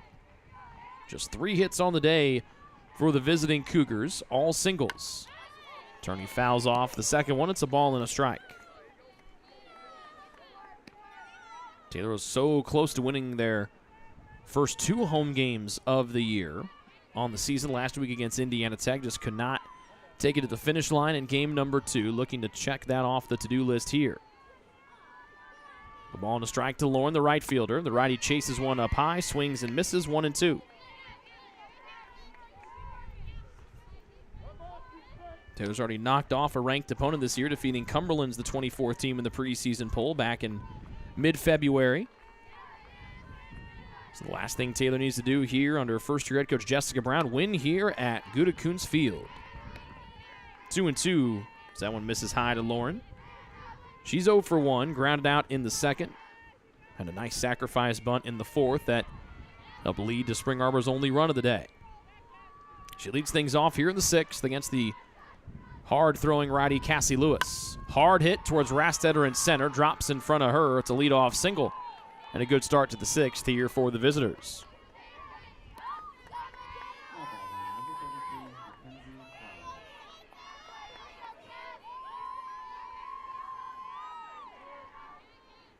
That's the 3rd time today that the leadoff batter has reached for SAU, and now it's Mackenzie Collins, the first baseman. Righty that smoked the ball to Rastetter for a fly out in the 2nd. This one in the dirt, for a ball. Reached on the drop ball by Tannehill at first. Her first base counterpart, her last time at the plate in the 4th. Second one from Lewis. Off the end of the bat, lifted towards the right side. Coming in from right field's Grimm. She's underneath to make the catch for out number 1. Throws to second as Lauren was daring Grimm to throw it in, and she took the bait, and Lauren got back with about a step to spare. The pop fly brought Grimm all the way in from right field. Lauren still wanted to test her to see maybe she might spike it in the dirt or have it get away from Tannehill. Neither happened, and now it's Sarah Turney who's 1 for 2. We're in the top of the 6th. SAU back down by 4. Lewis gets one in the bottom part of the knees for a called strike 1.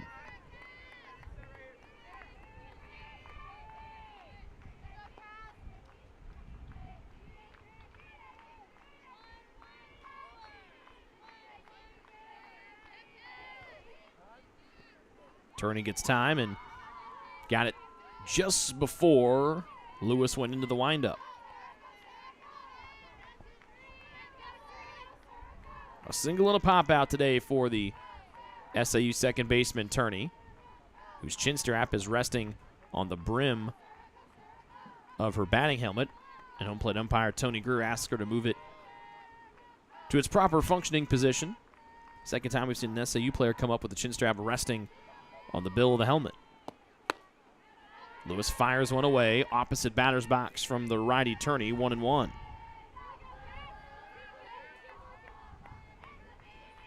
A 5-1 deficit for SAU. They fell behind by 4 after the bottom of the 1st. All unearned runs scored by the Trojans. Turney lifts it foul. 1 ball, 2 strikes. The Cougars got one back in the top of the 4th. Before Taylor added one in the bottom of the 5th. Turney's single in the 2nd was the first hit of the day for SAU. They've added 3 other singles since. Lewis, 1-2 hit hard to left field. Bolin goes back, looks up, and it clears the left field fence. A 2-run home run for Sarah Turney. Her first homer of the season. Brings SAU to within 2 with 1 gone here in the 6th.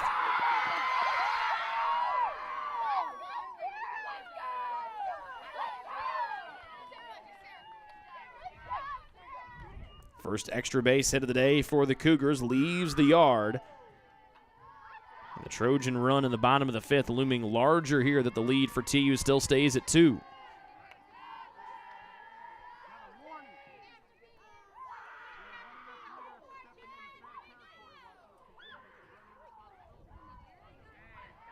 It sounds like a warning has been issued to SAU with the dugout coming into fair territory before Turney came around from 3rd.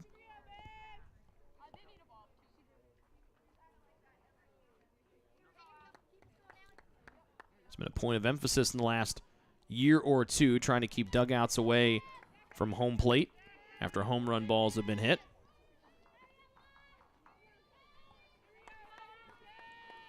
One out, base is empty after the Turney home run. 4th homer of the year for the Cougars. That's the first one that Lewis has allowed this season. 5th one off of a Trojan pitcher. Lewis upstairs above the letters, 1-0 to Allie Funk, the catcher. Funk is yet to be retired today. 1 for 1 at the plate for the 3rd time. Wind has shifted out towards left field, but an absolute hammered ball from Turney. Left the left field, went over the left field fence with no doubt once it made contact with her bat. Called strike on the 2nd pitch makes it 1-1.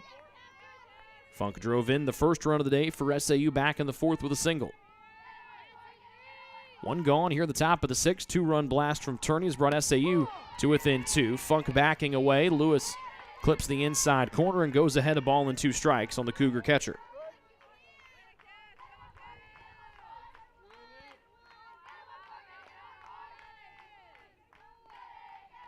Lewis with 1 strikeout today, trying to get her second right here. Little pop fly right side. Lehman comes in, goes back at second, makes the catch, 2 gone.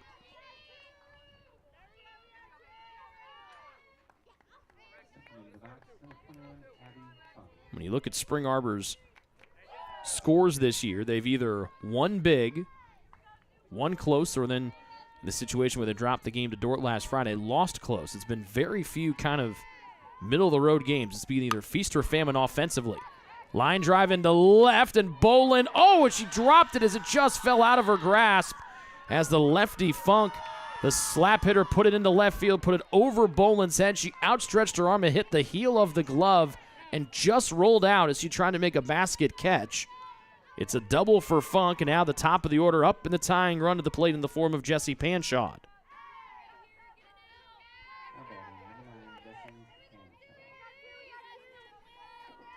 So after having no extra base hits in the first 5 times at the plate, Spring Arbor has struck for a pair, a home run, 2-run shot for Turney, and now a 2-out double here for Abby Funk. Lewis, a no-doubt fastball to the outside corner for a called strike to the lefty Panshawd. Panshawd the tying run. She's 0 for 2 today. We're on the top of the 6th. SCU fell behind 4-0, but they've battled back ever since. Down Main Street, a heater of a strike, 0-2. And Lewis is starting to get that look in her eye here where it seems like every pitch she throws continues to get faster and faster still. She got a looking strikeout to end the 5th. She's ahead in the count, 0-2 here to Panshawd. Opposite batter's box, snagged by McCreary. The runner stays in Abby Funk at second. A ball and 2 strikes for the lefty third baseman Panshawd out of Waterloo, Ontario, Canada. 2 outs in the top of the 6th. The 1-2 home. Little roller left side. Standridge from third picks and fires. And Tannehill right there for out number 3. But a 2-run home run for Sarah Turney has brought SAU back to within 2. 5-3 as we head to the bottom of the 6th here on the Trojan Sports Network. What limits you? Too small, too old, insecure, broken.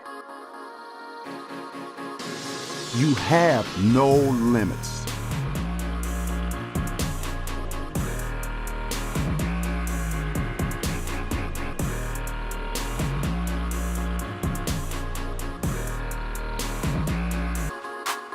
Rethink your limits.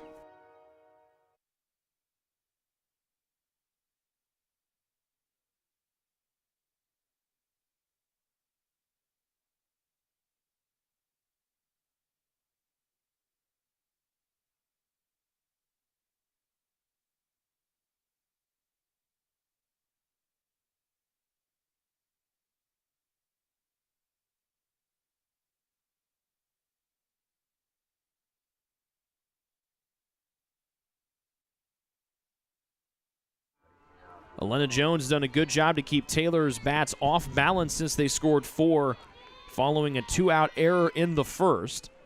But can the bats start to line things up here against Jones as their lead has been cut down to 2? Jones already passed the century mark, fires one low and away.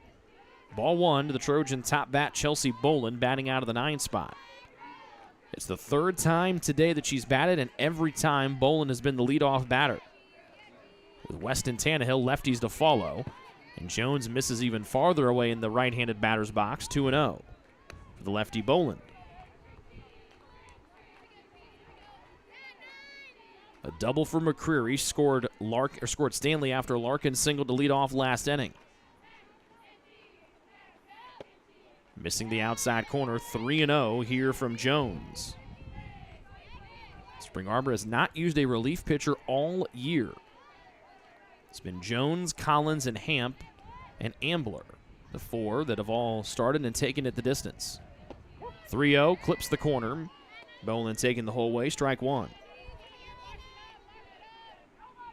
As we mentioned, close games, nothing new to SAU this year. They've played a handful of extra inning games already through their first 10. They're trailing by 2 here, but it's a leadoff walk for Boland, and the leadoff batter on for the second inning in a row for TU. Third time all day.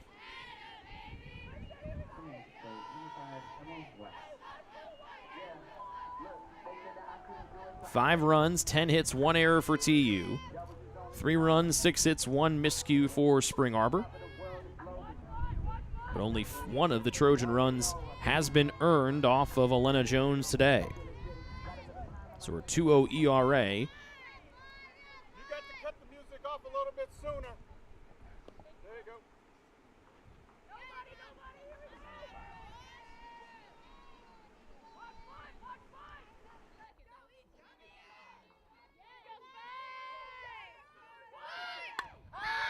Jamming West and protecting herself with the barrel of the bat as Jones came high and tight. An ear-to-ear grin for West. It's a foul ball on the first pitch. A good day for West at the plate. A single, a walk, a run scored. 1 for 2 in total.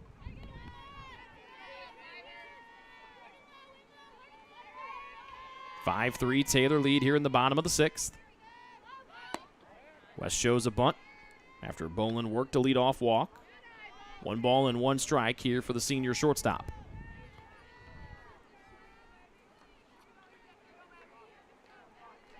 Wind is blowing out towards center field. Here in the bottom of the 6th, Taylor looking to add to their 2-run lead.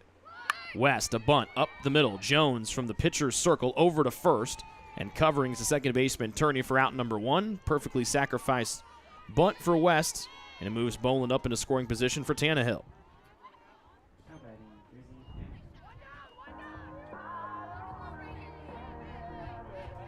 Fourth plate appearance for Tannehill in game number 1.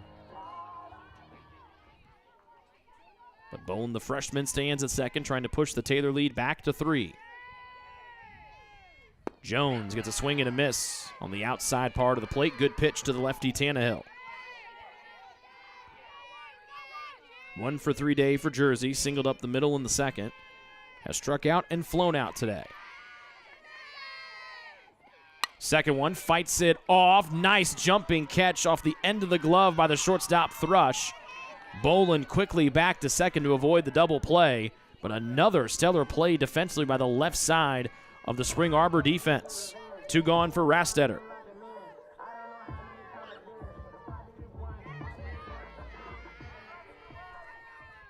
A 1 for 2 day for the Trojans' best power bat, Aaliyah Rastetter. Missing away is Jones on a soft 1-1. We're in the bottom of the 6th. Taylor leading by 2. 2, 3, and 4 coming up for SAU when we get to the top of the 7th. Their deficit will be at least 2 runs.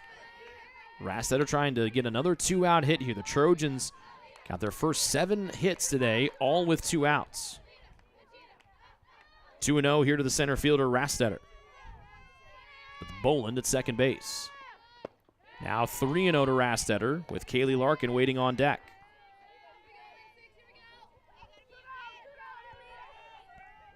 Aaliyah trying to make her way on the bases for the second time today, here of game 1. 3-0 from Jones. That's a 4-pitch walk. And there are 2 on for the freshman Larkin here in the bottom of the 6th.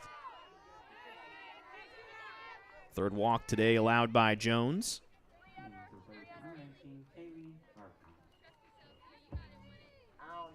And Larkin re-enters in the DP spot after Stanley pinch ran for her last inning.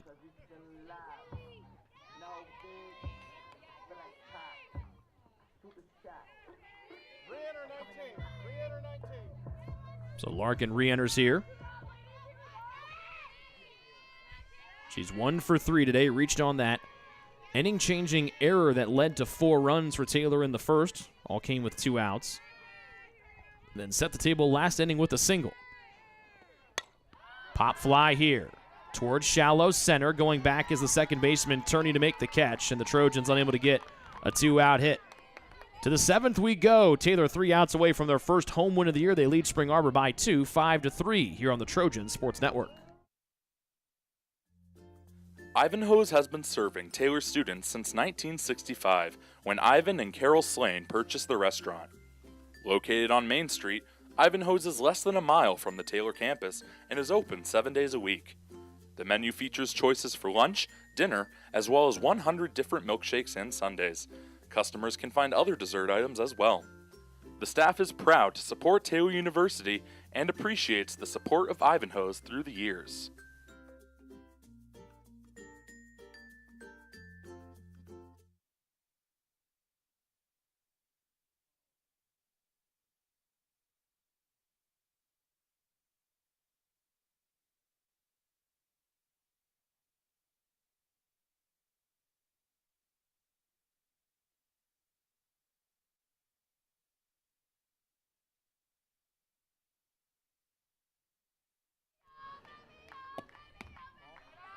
One of the best players in the Crossroads League leads things off for Spring Arbor here in the top of the 7th as they try to either tie the game at 5 or take a lead and put some pressure on Taylor for their second straight home game.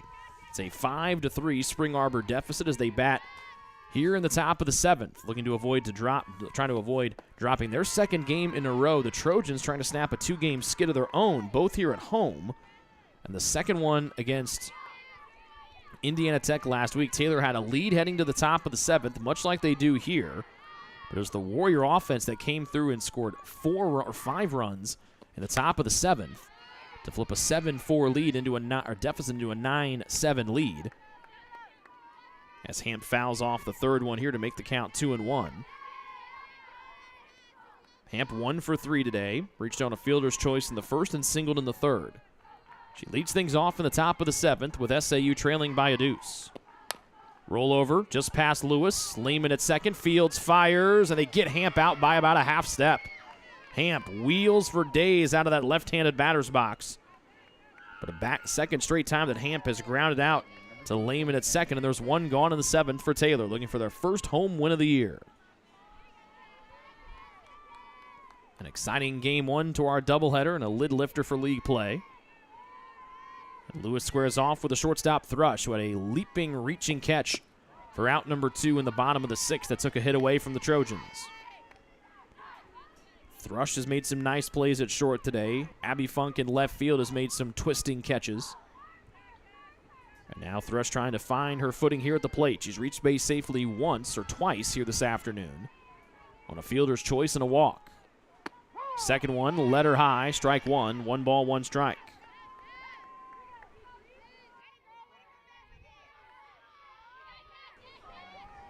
Save situation here for Lewis, trying to pick up her first save of the year after Noah took it the first 4 innings.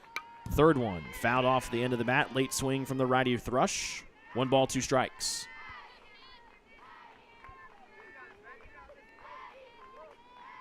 Thrush walked and got all the way to second back in that 5th frame. Lentz, the DP, waits on deck. 1 gone, top of the 7th. Spring Arbor batting, trailing by 2. 1-2 Lewis took some off up the right field line. Foul as Lehman and Tannehill giving chase from the infield on the right side. Good looking pitch there from Lewis. Thrush able to fight it off.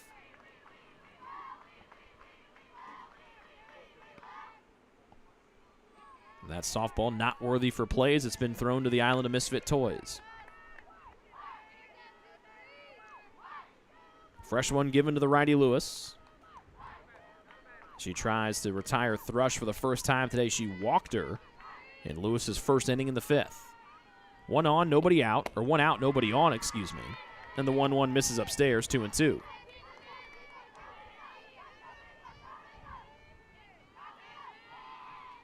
SAU dugout trying to will the shortstop Thrush onto the bases here. Lewis spins the ball on the right hip, comes set, 2-2 on its way. Popped up right side, in the infield. Lehman, the second base, calls Tannehill away. She's underneath, makes the grab, and Spring Arbor's down to their last out here in the top of the 7th.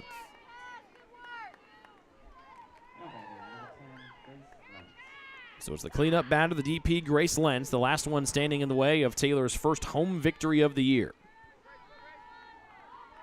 Lentz at the plate for the 4th time. She's 0 for 2. Foul tips the first one back on a rise ball from Lewis. Lentz walked and scored the first run of the day for Spring Arbor back in the fourth. Struck out looking with a runner at second, her first time facing Lewis back in the fifth. And Cassie's first inning out of the pen. Second one to Lentz. Inside, drop ball wonderfully thrown by Lewis. And Spring Arbor's down to their last strike here in game number 1.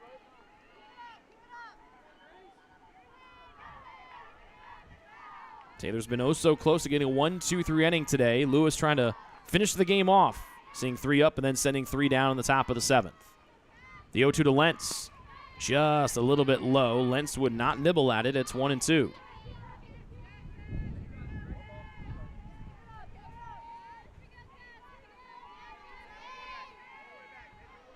Base is empty. Spring Arbor trailing by 2 here in the top of the 7th with 2 outs.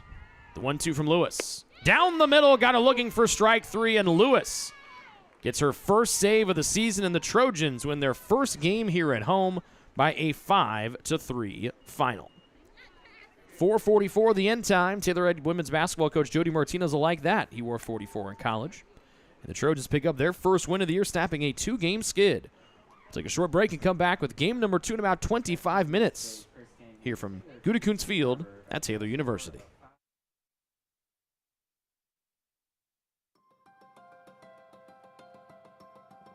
Life to the full for me looks like approaching every conversation as if it is for the kingdom and to the glory of God. Life to the full to me means being present where your 2 feet are at. When I think of life to the full, I think of joy, especially the Taylor body, the Taylor community, what Taylor has to offer. The way we're equipping students to live life to the full is that we're helping them have a global humility. There are so many things at Taylor that are preparing me to live life to the full. I love doing research and engaging in projects within my major, computer science, so I could go from programming one minute to doing a Bollywood dance and performing as part of Mosaic Night the next. We have a lot of opportunity here to help students and to equip them to live life full now and well beyond their years at Taylor, and part of that is the intentionality we have with developing relationships with one another. I'm experiencing life to the full at Taylor through the different opportunities that Taylor allows us to learn about different cultures, people, and places. I love that we get to do chapel together 3 times a week. Nobody takes attendance. Nobody tells me I have to be there, but I get to be there. I think I see that in sports, on the football field, and in the throwing ring, in classes, and also in student leadership positions.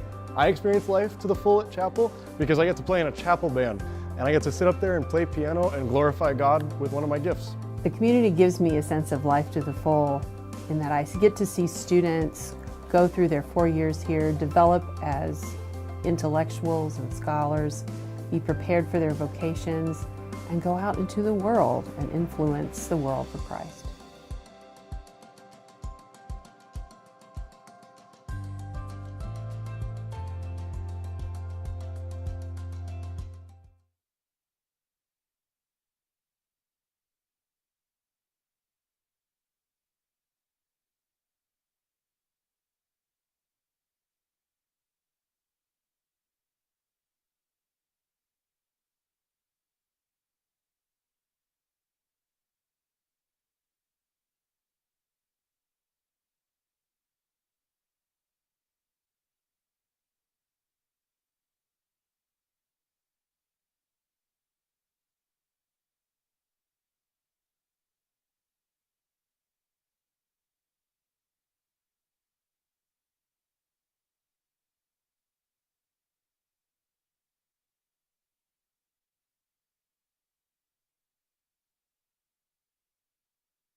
First pitch just past 5:21 in the p.m. And we are off and running here in game number 2 between Taylor and Spring Arbor, with Elena Walker leading it off for the Cougars against the right-handed freshman Maddie Foy. 5'8" out of Avon, Indiana. Foy, the lowest ERA on the Taylor staff this year at 2.10, a 3-1 record. She starts her 5th game, appears in her 6th. She has struck out 11 and walked 9 this season for TU. Ball up and away, 2-1 to the batter, Elena Walker. Actually make it 1-2. Thought Dale Wilsey called it for a ball. Instead, it's 1-2. The count to Elena Walker, the sophomore from Ann Arbor, Michigan, who did not play in game number 1. And now it's 2-2.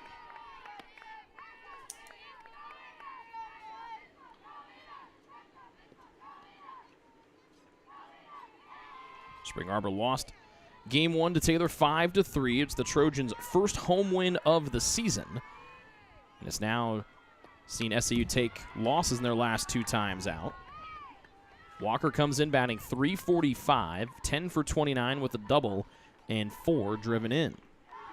The loss drops SAU's record to 9-2, 0-1 in the league. Taylor improves to 9-6 and 1-0 in the first day of league action. We'll set the defense behind Foy after the Walker at bat comes to a conclusion, which is right there on an upstairs swing and a miss. Strike 3.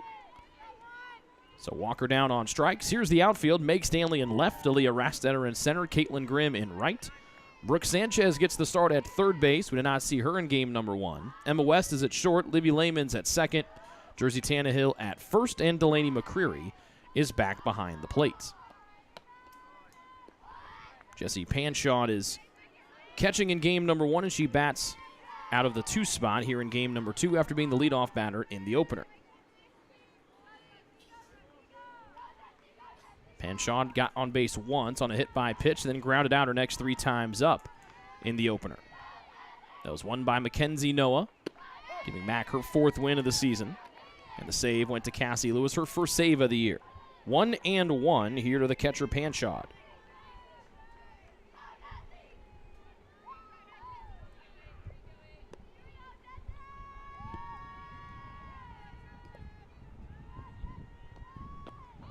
Righty Foy misses away to the lefty Panshawd. 2 balls and 1 strike.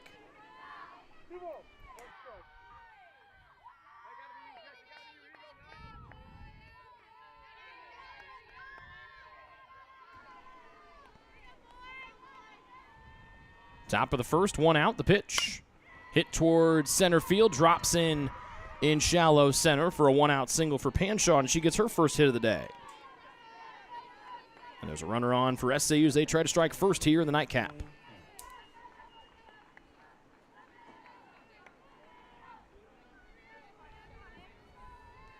And next up is the pitcher Emily Hamp, junior out of Alto, Michigan, and trying to help out her own cause. She went 1 for 4 in game 1. Sits on 1 here. Strike at the upper part of the letters.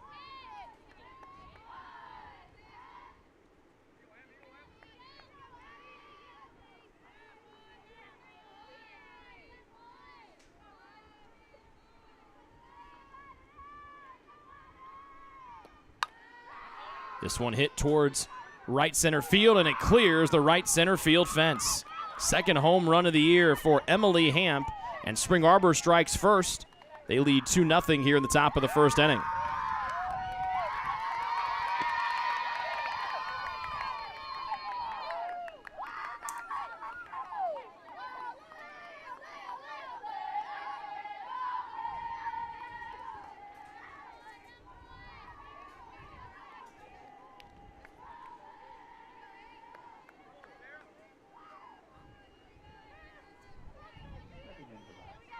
Second home run of the day in the doubleheader for SAU. After Sarah Turney went deep in the opener, and she steps in right here, the DP in game 2, and she lines one right back up the middle, and a much better start offensively here in game 2 for Spring Arbor than what we saw in the opener. They've got 3 straight hits after a leadoff strikeout by Walker.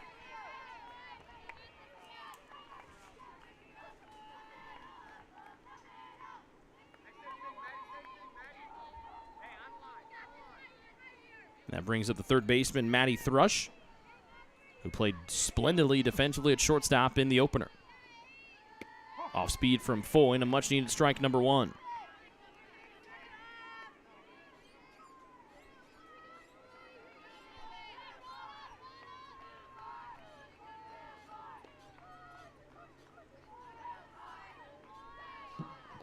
Second one from Foy in the opposite batter's box to the righty Thrush, and the count goes to 1-1.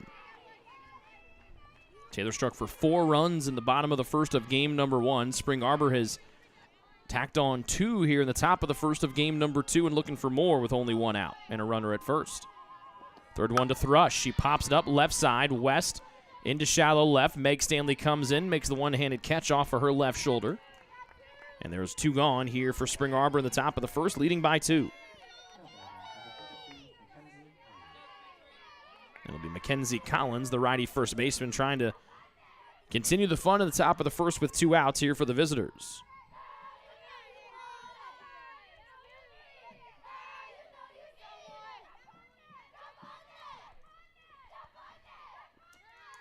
Collins 0 for 3, reaching on an error in our opener earlier today. Mackenzie, the senior out of Baytown, Texas, comes into the day batting an even 200. The runner at first is Sarah Turney, the DP. Foy misses low, 1-1. A strikeout to Walker, then Panchard singled, Hamp homered, Turney singled, and Spring Arbor trying to add some more runs here with 2 outs. They were pretty solid in the first game with 2 outs on the board hitting-wise. Foul tipped in the glove. McCreary holds on one upstairs as Collins falls behind 1-2 to Foy.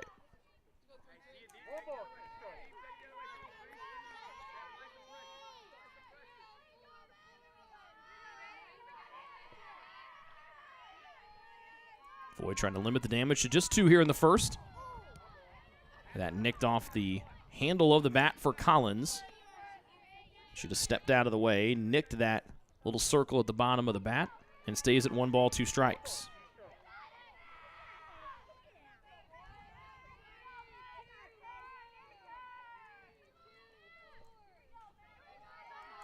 Two outs, 1 out, or 1 runner at first. Off the end of the bat, right side. Lehman charges from second. Little sidearm flip to the bag at second to get the lead runner as West was standing right there. But a big top of the first for SAU. A 2-run home run for Emily Hamp, her second of the season. It's a 2-0 SAU lead after 1/2 inning here on the Trojan Sports Network. Best One Tire and Auto Care Upland is proud to support Taylor University Athletics. Located at 148 South Main Street, Best One is open 6 days a week. Owner Mike Pearson and his staff offer replacement tires from brands like Bridgestone, Firestone, and Goodyear. Customers can also shop for tires from the comfort of their home by using the online tire finder. When it's time for mechanical repairs, Best One's ASE certified technicians can perform a wide range of services to get their customers back on the road. And those same technicians can do repairs on fleet vehicles as well. Taylor Athletics says thank you to Mike Pearson and everyone at Best One Tire and Auto Care Upland.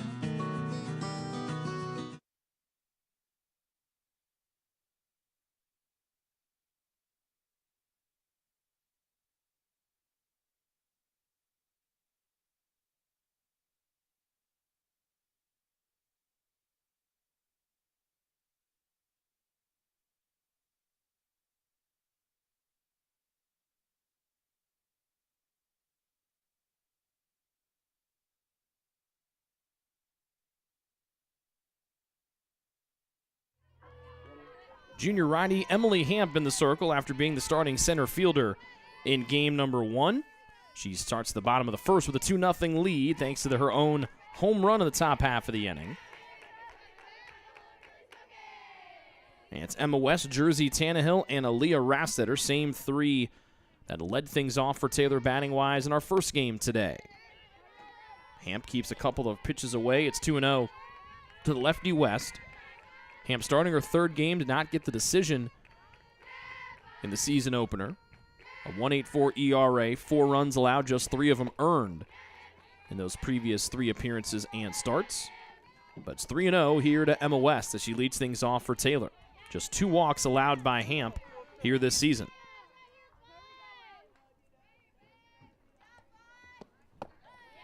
And that's ball 4, a 4-pitch free pass to the speedster West, who had 2 stolen bases in the opener. And just like that, the Trojans bring the tying run to the plate in the form of Jersey Tannehill.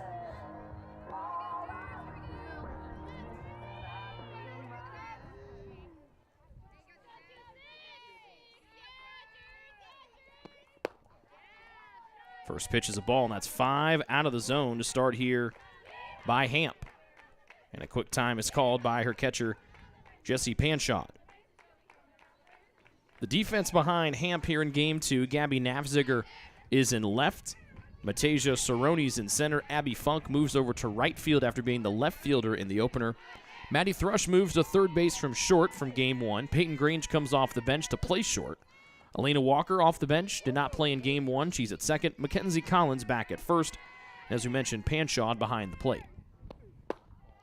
2-0, and that's 6 pitches out of the zone to start.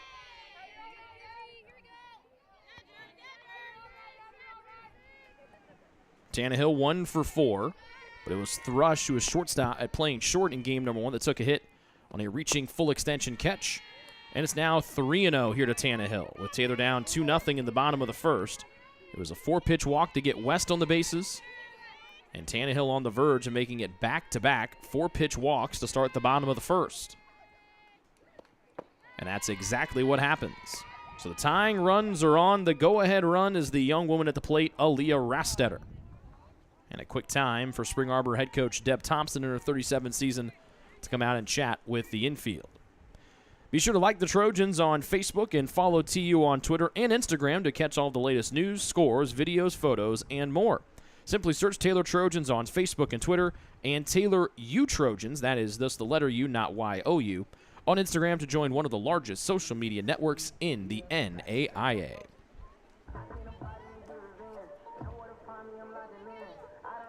Two on, nobody out. Back-to-back walks with Taylor down by a pair here in the bottom of the first for Aaliyah Rastetter.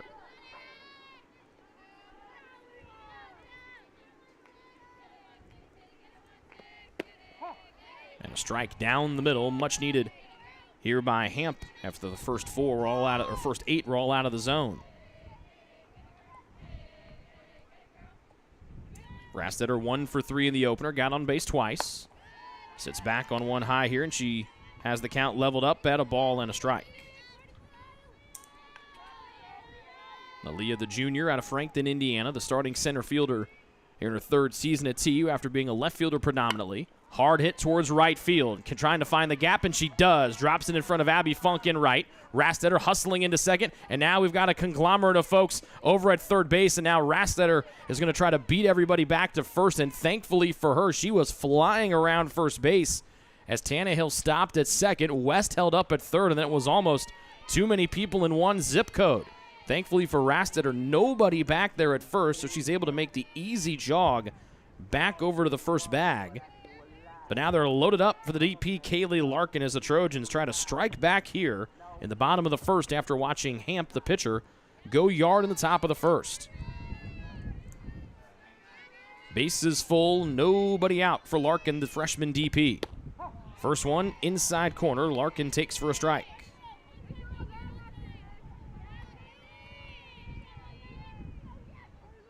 Kaylee singled and drove in a run thanks to the error with 2 outs in the bottom of the first of the opener. Swings at one away, comes up empty, and it's 0-2. Late swing there from Larkin. Back-to-back 4-pitch walks, got West and Tannehill on. Rastetter just single to right to load the bases here in the bottom of the first. The 0-2. Inside, Larkin scoots back, and it's ball 1. Peyton Grange, the shortstop, playing way in from short, now walks in a little bit. Her starting position almost right in the baseline between second and third. And middle infielders playing in as well. 1-2, swing and a miss, and a big strikeout there for Hamp with the bases full and now 1 gone.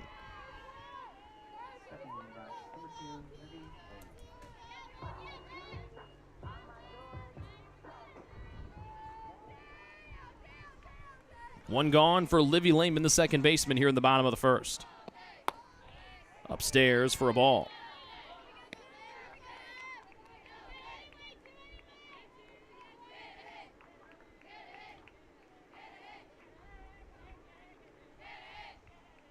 Taylor dugout trying to will Lehman on the bases here. Swings and misses at one on the outside corner. Good pitch there from Hamp, and the count evens at 1-1.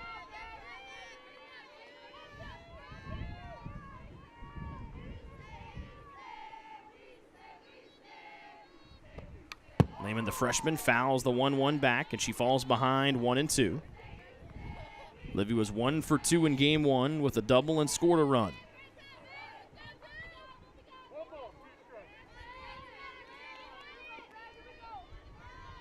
Taylor with a golden opportunity to not only tie the game, but take the lead here in the bottom of the first. Trying not to squander it. Outside corner, and that rings up Lehman. Just catches that outside black. Good pitch from Hamp. And after giving up 8 straight pitches out of the zone to start, and having to see the bases loaded with nobody out, she's come with back-to-back strikeouts here. And arguably the Trojans' best batter from game one, Delaney McCreary, tries to keep things going in Taylor's favor. Jumped on the first one and golfed it foul to the right.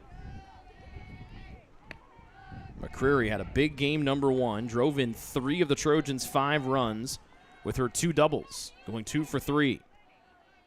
And almost had another one that was taken away by Funk in left. 0-2, soft pop-up left side into the Taylor dugout. 0-2 here for the catcher McCreary. The bases full. West, Tannehill, and Rastetter, the first 3 batters of the inning, got on with 2 walks and a single. But since then, Larkin struck out swinging, Lehman struck out looking, and now it's McCreary down 0-2 here to Hamp, who's allowed just 4 runs in her first 3 starts of the season. The 0-2 inside, and that one sent into the Taylor dugout. Everybody looks to be okay as McCreary trying to pull that one up the third base side.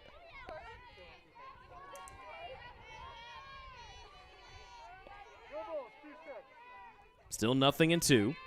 This will be the 23rd pitch for Hamp here in the bottom of the first, with the bases still juiced.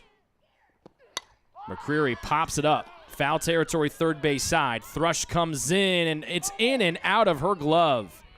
She was right there and had to take a couple steps back, and it was in the mitt and then just serpentined out. So McCreary gets another crack at it here, trying to make the miscue pay off here for the Trojans as they loaded the bases with nobody out in the bottom of the first. But it's 0-2 with 2 gone here for the freshman catcher McCreary. The righty Hamp deals it home. Outside corner rings her up, and that's 3 strikeouts for Hamp after getting the bases full with nobody out. The Trojans unable to capitalize on a great opportunity to strike for some runs. It's 2-0 Spring Arbor after 1 here on the Trojan Sports Network. Ivanhoe's has been serving Taylor students since 1965, when Ivan and Carol Slane purchased the restaurant. Located on Main Street, Ivanhoe's is less than a mile from the Taylor campus and is open 7 days a week. The menu features choices for lunch, dinner, as well as 100 different milkshakes and sundaes. Customers can find other dessert items as well. The staff is proud to support Taylor University and appreciates the support of Ivanhoe's through the years.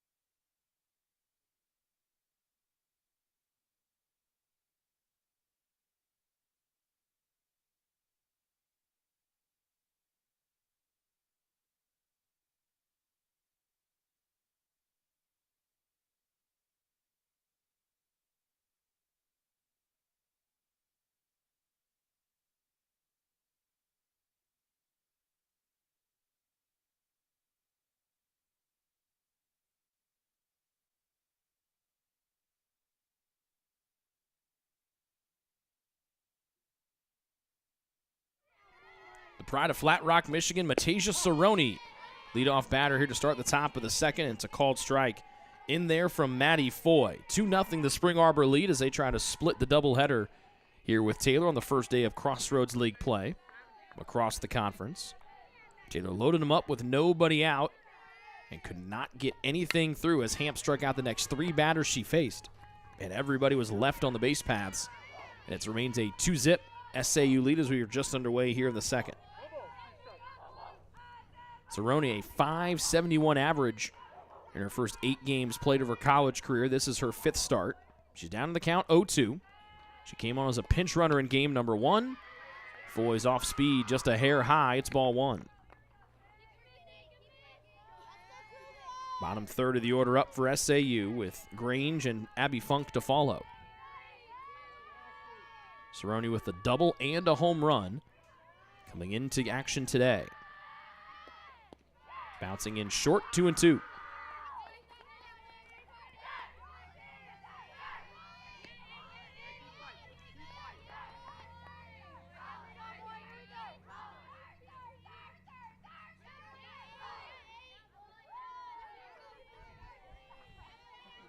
Spring Arbor tried to avoid dropping their 3rd game in a row.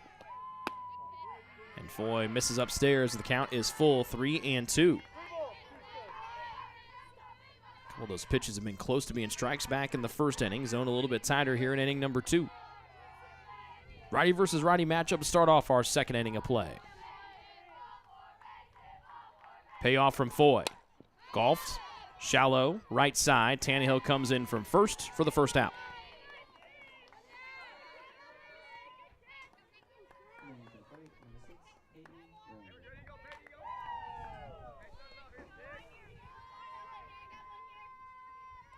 One gone for the shortstop, Peyton Grange, out of Commerce Township, Michigan. She did not play in game number 1. And Foy starts her with an inside half strike. Grange, the freshman, as we mentioned, from Commerce Township, Michigan, 4 for 18, as she appears and starts her 7th game of her college career.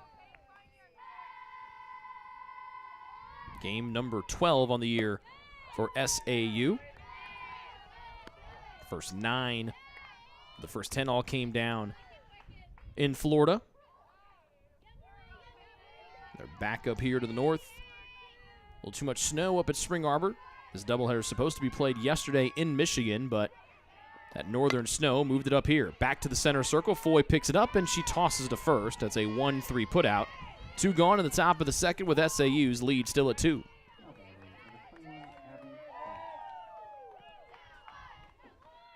We thought the Trojans and Mount Vernon Nazarene were going to be here tomorrow, but that game has been moved for a few weeks down the road.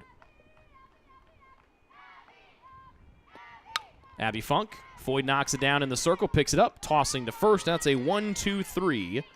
Top of the second. Just 10 pitches dealt by Foy.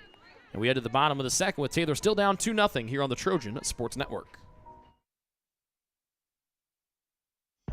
Greek's Pizzeria in Upland opened its doors in December of 2017. Over the years, there have been more than 140 Greeks opened across the country, with 24 Indiana locations. When it comes to pizza, Greeks offers customers the option to create their own pizza or to try one of Greek's specialized pizzas.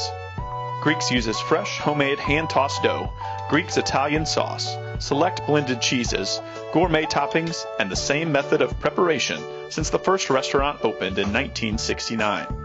The kitchen can also whip up a sandwich served on fresh French-style bread, or can put that sandwich into a pizza shell wrap. Customers can also add breadsticks or French-style bread as a side item. Greeks also offers a selection of salads and assorted dressings as well. Greeks is located just off Main Street in Upland and is a proud supporter of Taylor University Athletics. Greek's Pizzeria. It's our taste.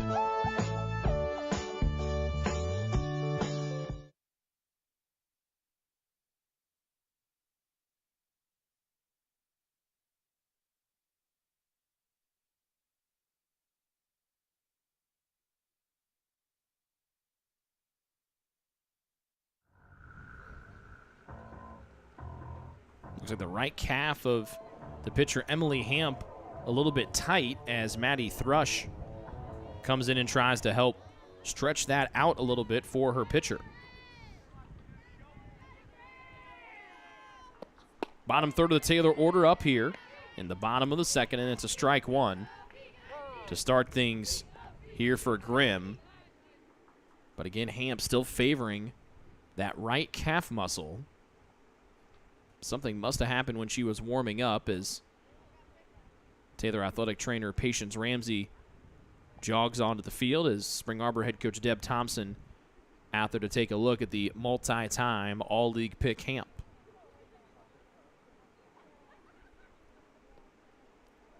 The right leg is a leg that Hamp, a righty, pushes off with her pitching, and so that you can see a lot of force down there on her calf. Again, Thrush came in, tried to massage it out a little bit after the warm-up tosses here before the bottom of the second. Looked like she was going to be good to go, but then that very first one dealt it in, and just something did not feel right. So take a look at Hamp. We'll take a quick break and come back. One strike, nobody out. Grimm leading off in the bottom of the second with Taylor down 2-0. Your heart, well, your heart is everything to you and your body, and its favorite place to be is home. Marion General Hospital has been named a nationally accredited chest pain center, which is the highest accomplishment in cardiovascular care. We are proud to provide our community with a team of cardiac experts throughout MGH, from our ambulance and emergency room to our cardiovascular departments, in partnership with our experienced local cardiologists and interventional cardiologists from St. Vincent's Medical Group. The same level of cardiovascular expertise in bigger cities at larger hospitals is available right here. Everyone has their expertise. At MGH, our expertise. Looks like Hamp is okay. Just took one warm-up pitch. It looks like that right calf is good for now. Grimm goes opposite way and lines it into left. And the Trojans have the leadoff batter on for the second inning in a row, trying to battle back down 2.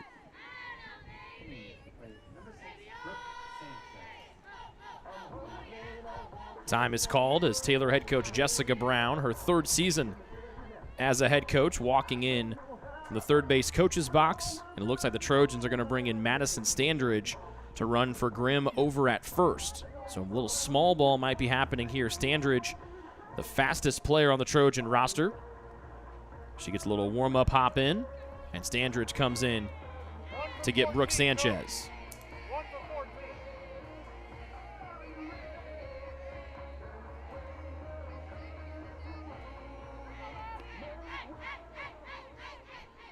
So it's Standridge in for Grimm at first.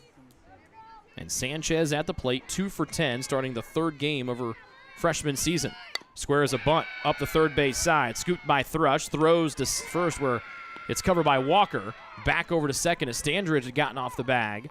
She's back in time. The sacrifice works to perfection, and a runner in scoring position for Taylor with one gone in the second, down by a deuce.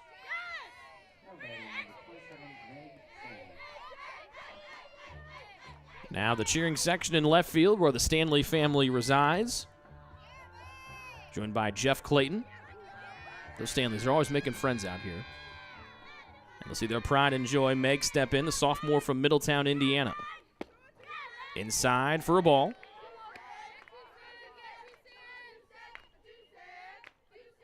Meg batting .308 as a sophomore with a double and 3 runs driven in, looking for her 5th hit of her sophomore year.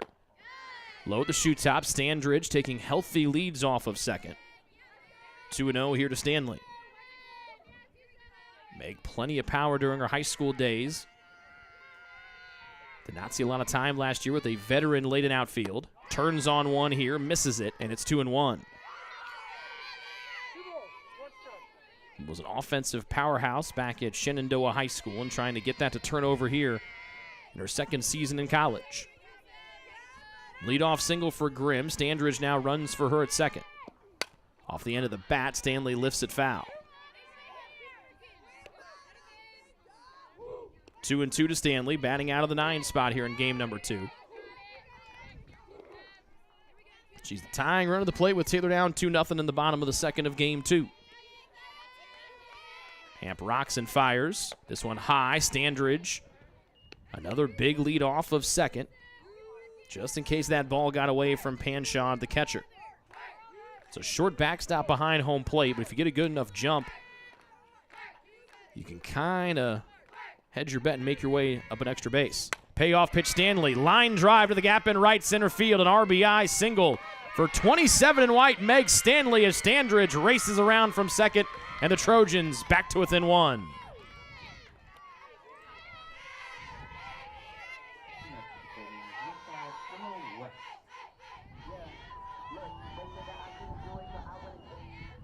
So both hits for the Trojans here in the bottom of the second have been opposite way shots. Grimm, the lefty, to right field, or left to left field, and now Stanley drops one into right. Back to the top, and Emma West punching a bunt third base side. Thrush Fields fires low, but caught on the first base bag by the second baseman, Walker. And then the bunt moves Stanley up to second base for Jersey Tannehill.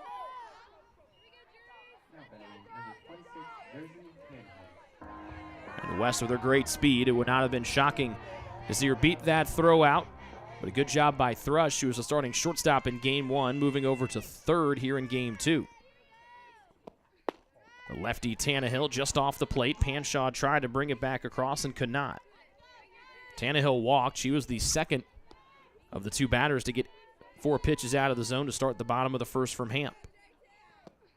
Second one up, 2-0. Rastetter waits on deck. Taylor with a good bounce-back offensive inning here in the second after loading the bases with nobody out in the first, but coming up with nothing. Third one. Upstairs, Tannehill holds the bat back, and she's a ball away from back-to-back 4-pitch walks here against Hamp.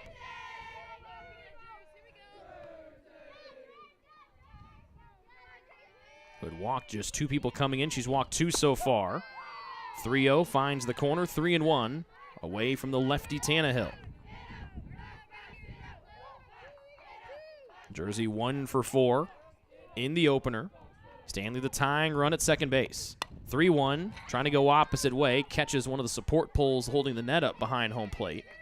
Count full 3-2. Here with 2 outs in the bottom of the second, and Taylor trailing 2-1.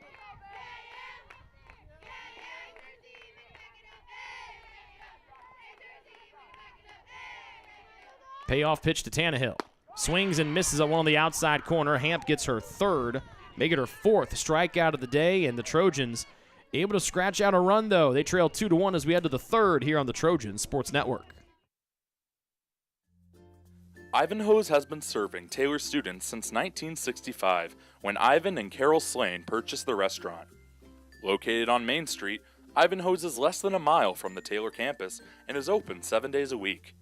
The menu features choices for lunch, dinner, as well as 100 different milkshakes and sundaes.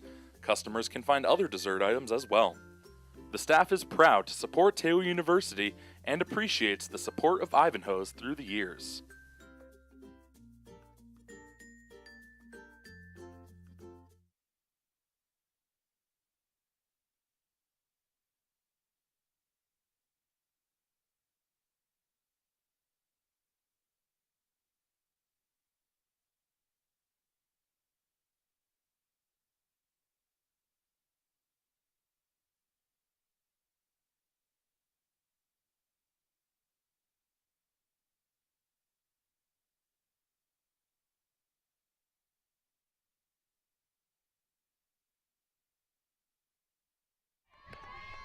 Top of the order up for Spring Arbor here in the top of the third, as they lead Taylor 2-1.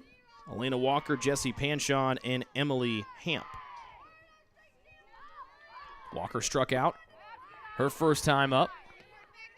Count evens up at 1-1. It was after Walker's out that the offense caught fire for SAU, scoring 2 runs thanks to the Hamp home run. Third one from Foy. Bunt first base side. Foy picks it up. Little awkward throw. She had to avoid the first baseman, Tannehill. Lehman came in to cover first from second base, and there's one gone on the bunt try.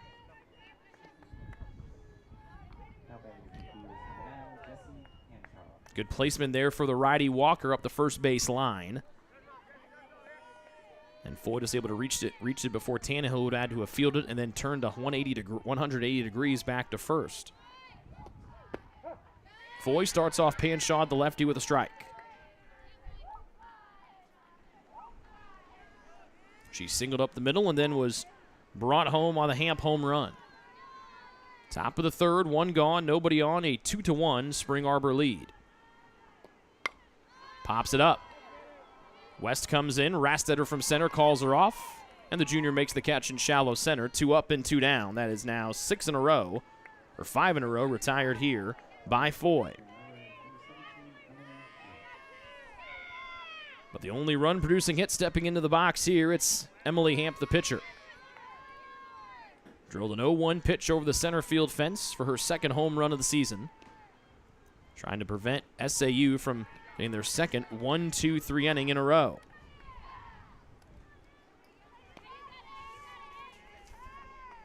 Deb Thompson in her 37th season coaching the Spring Arbor softball team down at third.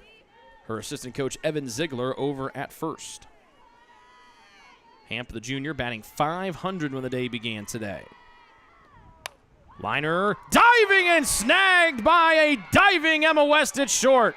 Spectacular play by the senior shortstop. And it's back-to-back 1-2-3 innings here for Foy in the circle against SAU.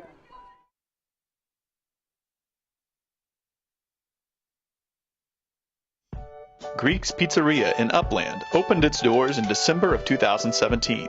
Over the years, there have been more than 140 Greeks opened across the country, with 24 Indiana locations.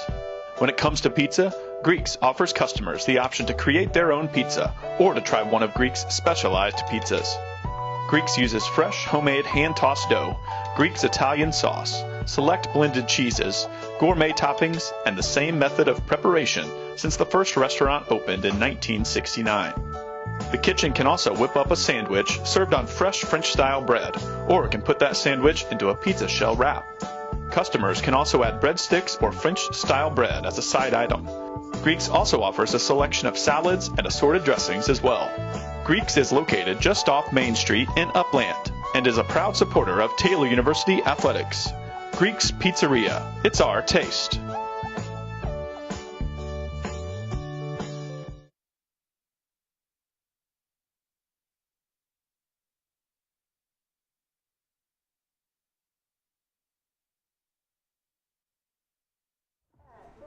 A highlight reel play from the multi-time All-League pick Emma West.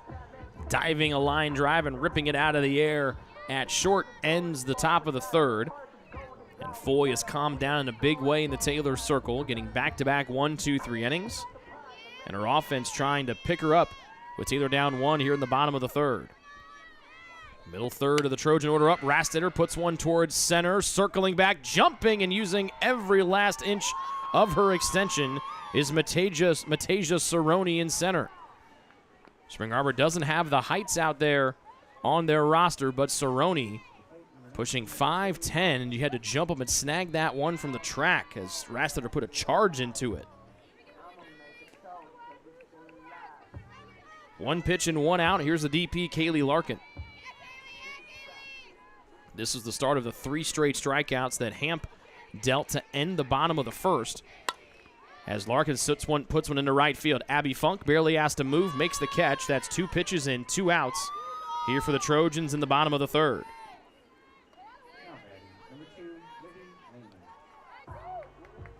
And it's Livy Lehman stepping in.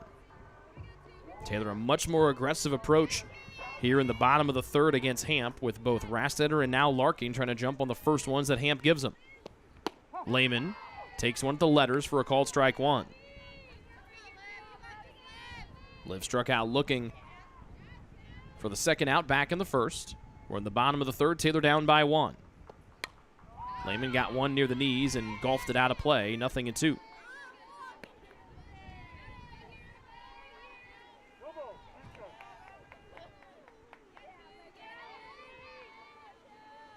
Hamp dealt with a calf, tight calf in the right calf for last inning. Looking good to go now. Gets a swing and a miss.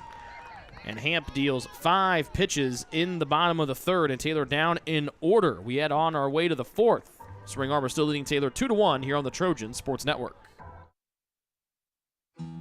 Best One Tire and Auto Care Upland is proud to support Taylor University Athletics. Located at 148 South Main Street, Best One is open 6 days a week.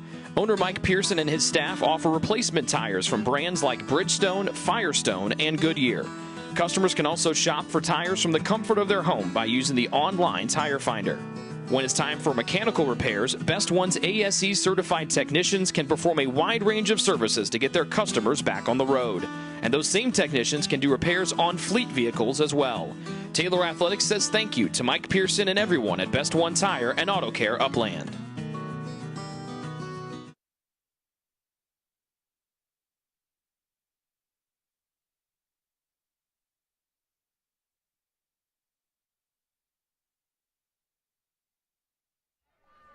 Foy locked and loaded in the circle. She's retired 6 in a row. Trying to keep it rolling here in the top of the fourth. Screwball misses inside to Sarah Turney, and we're underway in the fourth. Middle third coming up for SAU. Turney, Thrush, and Collins, 4, 5, and 6. And these are the last three folks that Foy faced in the top of the first inning. It's a 2-1 SAU lead as they bat here in the fourth.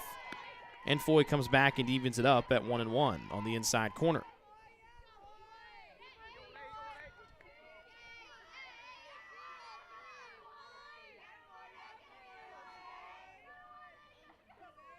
Righty versus righty. Back of the middle. Foy knocked it and caught it out of the air. That is 2 highlight reel catches to end the top of the third and to start the top of the fourth.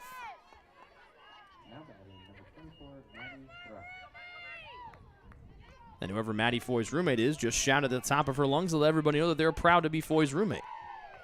And why not after a catch like that? Foy went down, backhanded it right off the top of the turf. This one driven into the right center field gap by Thrush, the third baseman. Rastetter pounces on it and fires it quickly into the infield. So that snaps a 7 straight retired streak by Foy. And an insurance run on here for SAU and Mackenzie Collins.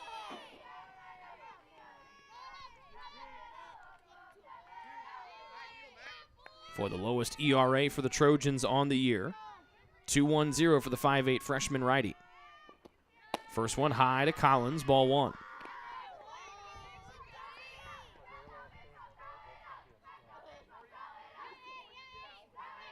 Thrush the runner at first after a 1-out single to right center. 2-1, the SAU lead, looking for their first league win after dropping the league opener 5-3 to Taylor in game 1. Collins a little bit underneath, fouls it off to the right. 1 ball, 1 strike here in the top of the fourth.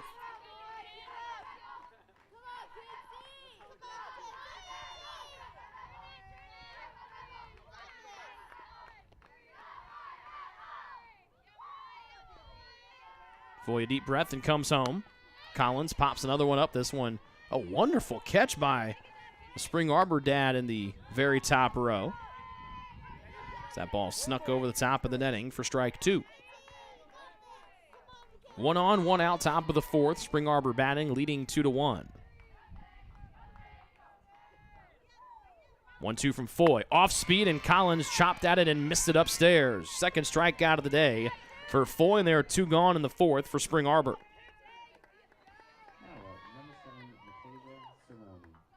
First strikeout for Foy since she got Walker to strike out to start off the game. That brings up the center fielder, Matasia Cerrone, who had to reach all the way up, use every last bit of her wingspan to snag a ball away in dead center field away from Rastetter in the bottom of the third. Ball 1 here with 2 outs in the fourth. Cerrone popped out to Tannehill for the first out in the second.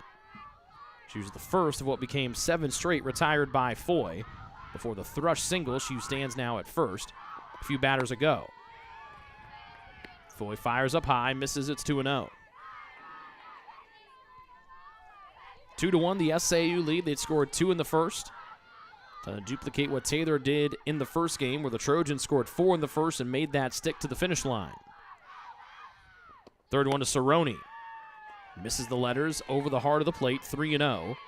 With a runner at first, it's Maddie Thrush, and 2 gone here in the fourth for SAU, leading by 1.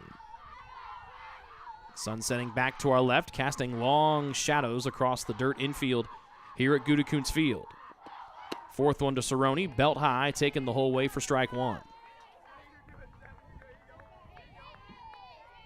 Cerrone starting here in game 2, her 5th start of the season. .571 in the first 8 games she played this season.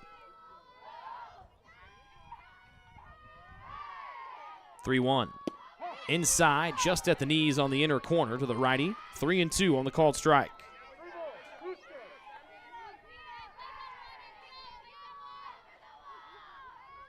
Foy trying to work around the 1-out single by Thrush, who still remains over at first. Full count to the center fielder, Cerrone. Payoff pitch. Inside for ball 4. Foy hopping out of the circle, ready to celebrate. But she'll have to regroup and square off with Peyton Grange with 2 on and 2 out.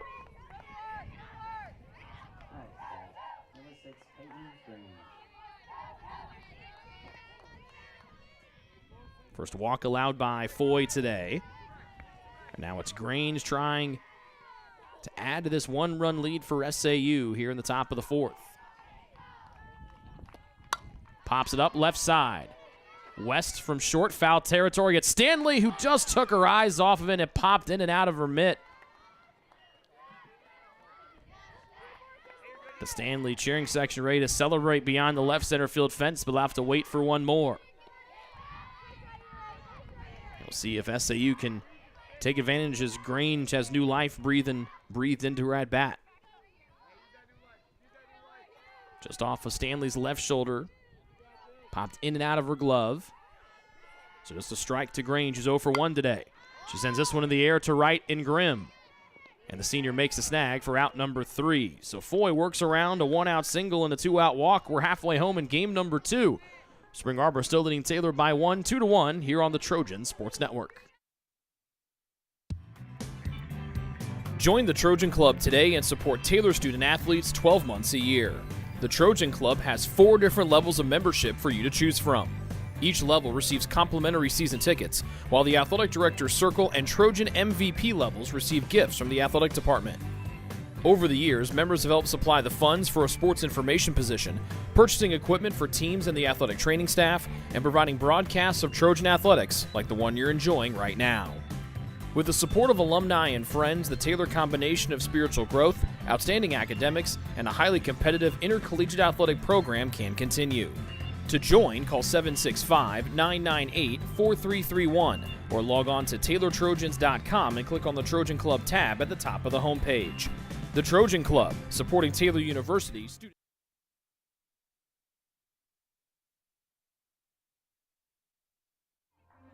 The catcher Delaney McCreary leads off the bottom of the fourth with Taylor trailing by 1. Hamp gets one on the outside corner, called for a strike on the curveball. McCreary 0 for 1 today, struck out looking to end the bottom of the first when Taylor had him loaded up. Back to the outside corner, Hamp with another curveball, 0-2. McCreary was the star of game number 1 for Taylor, going 2 for 3, driving in 3 of the Trojan 5 runs with a couple of doubles. Down to the count, 0-2. Hamp goes to the outside corner. McCreary pops it up into the seats. And not able to be caught like it was the last time, but a good effort. Still 2 strikes here for McCreary, with Grimm and Brooke Sanchez to follow her.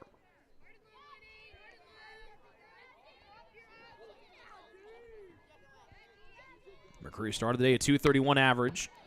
This one comes inside. Grimm does a 2-step on the on-deck circle to avoid that one. As McCreary trying to find her way onto the bases for the first time here in the nightcap.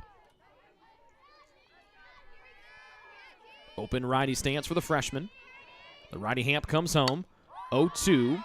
Just getting a piece of it, McCreary, and it sails out of play to the right. Another foul ball.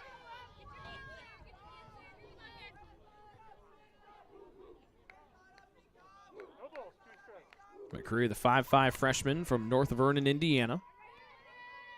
0-2 again. In the wheelhouse, McCreary pops it up right behind home plate and out of play.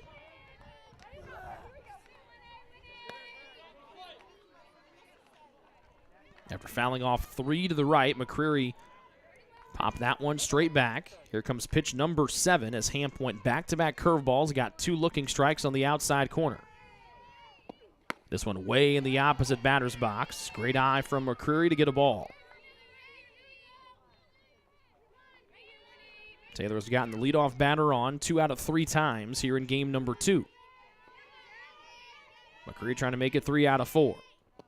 Inside, way in front of the off-speed pitch from Hamp, and that's the 6th strikeout today for the former first-team All-League pick. 1 gone for Taylor in the 4th.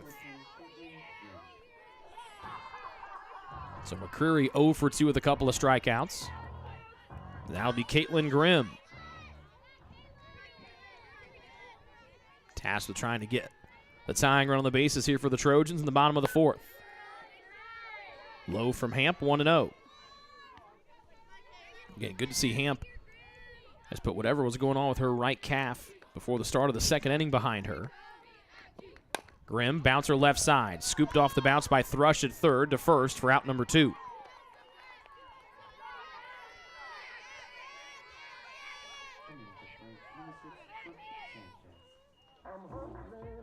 Taylor's offense had 10 hits in game number 1. They've got 3 here so far. We're still looking for an extra base knock. Good Brooke Sanchez deal it here. 2 outs in the bottom of the 4th. As Hamp trying to get her second straight 1-2-3 inning. Sanchez steps out, swings and misses for a strike. Hamp laid a sacrifice bunt down to move pinch runner Madison Standridge over to first after Grimm singled to lead off the second. Up and away, 1-1.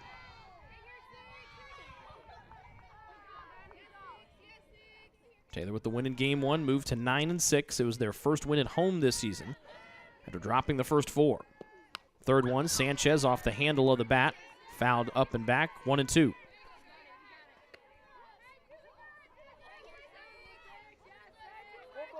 Stanley, the left fielder, waits on deck. Hoping to get her turn here in the bottom of the 4th with Sanchez on. 1-2, swing and a miss low, and another K here for Hamp. She's retired 7 in a row, including back-to-back 1-2-3 innings. She's got 7 Ks. And through 4, it's an SAU 2-1 lead over Taylor here on the Trojan Sports Network.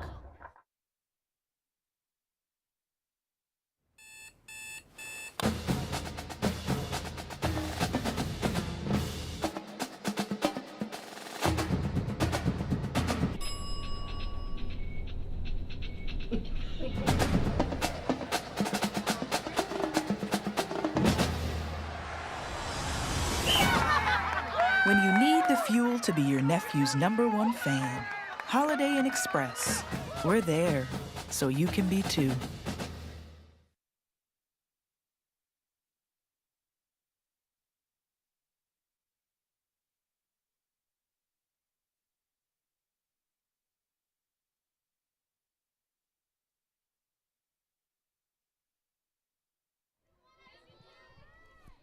Top of the 5th, still a 2-1 Spring Arbor lead with number 9 batter Abby Funk, followed by Elena Walker and Jessie Panshad. Strike in the upper part of the zone, the slapping Abby Funk, strike 1. Funk 0 for 1, grounded out to Foy in the circle to end inning number 2. Second one, off speed, away from the slapping lefty, 0-2. Good start here for Foy.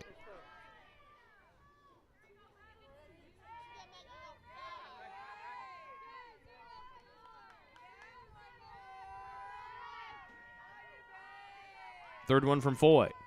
Chopped right in front of home plate. Foy picks it up, will not be able to make the play as the speedster Funk is in there. Just chopped right down on it and effectively worked the full swing like a bunt and sped up to first for a leadoff infield single.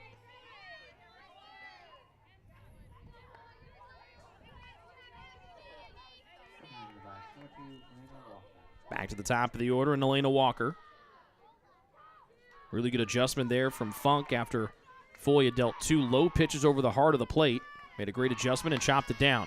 Bunt attempt here, first base side and foul from the righty Elena Walker.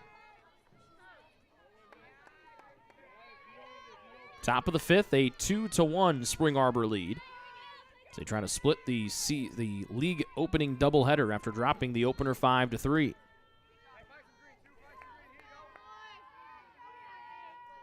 Oh for 1 night for Walker. Shows a bunt here and sends it off of home plate, and now she's got 2 strikes on her.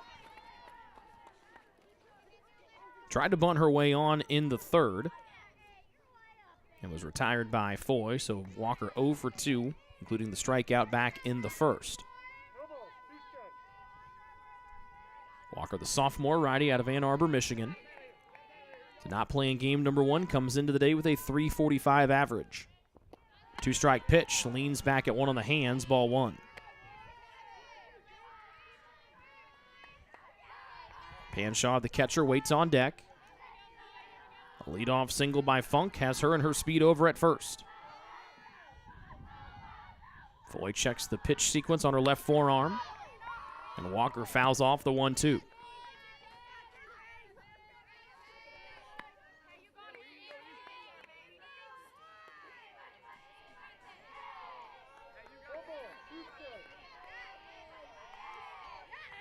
Righty versus righty here in the top of the 5th. No outs and a runner at first for the top of the order, and Walker. Inside, infield pop-up, first base, Tannehill makes the catch on the end of her first baseman's mitt for out number 1.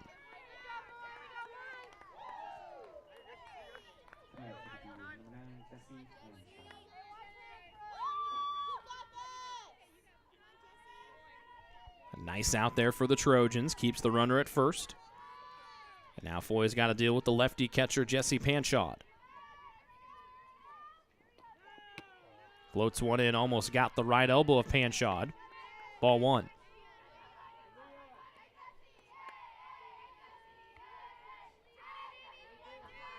She's 1 for 2 today, singling and scoring on the Hamp home run in the first. Then flew out to Rastetter in center in the third. This one burns away, got out of the glove of McCreary and up the left side of the backstop. Wild pitch moves Funk up to second base. With that, the SAU still leading by 1 here in the top of the 5th. The only blemish so far is that Hamp home run. Outside of that, no one else has gotten past second base for Spring Arbor. The 2-0. Good frame by McCreary to bring that across the outer half to the lefty Panchod. Strike 1. 2 balls, 1 strike. With 1 out here in the top of the 5th. Setting sun off to our left. And behind us. 2-1 right at the belt. McCreary snatching it across the outer half. 2-2.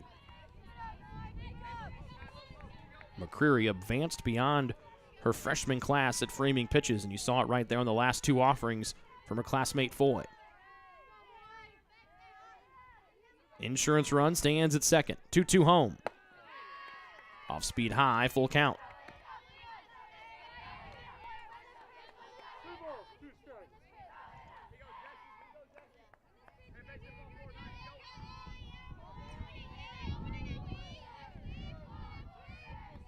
One for 2 night for Panchod. Payoff from Foy. Outer half, bouncer up the middle. Foy scoops in the circle, whips it on to first for out number 2. It does move Funk over to third base, but there are 2 gone for Spring Arbor here in the 5th, still leading 2-1.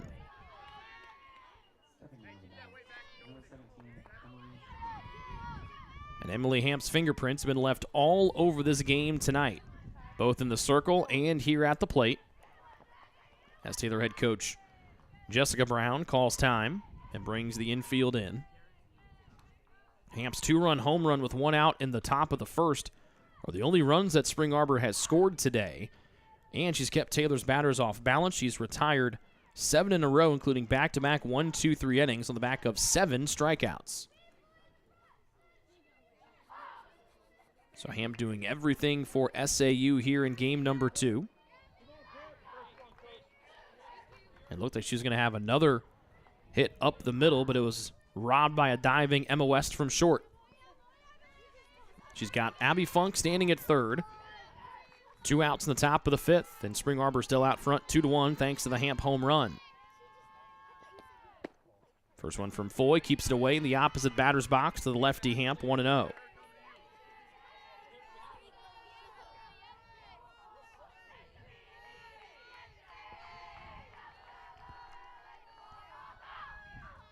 Second one.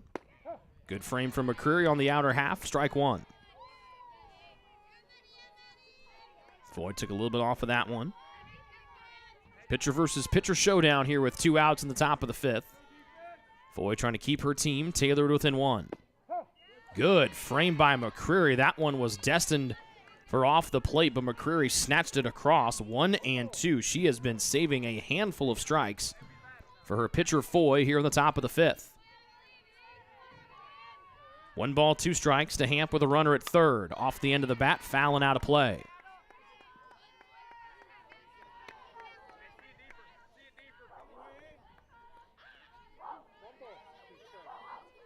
Abby Funk led the inning off with a chopped infield single, now stands at third.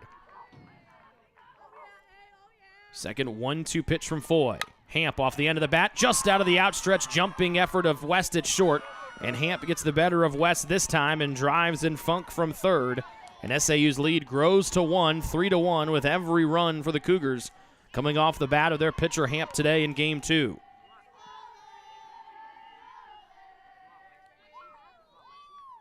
Time is called by SAU head coach Deb Thompson. And Lexi Kane will come into pinch run over at first base for the pitcher Hamp, who has been dealing, remember, with that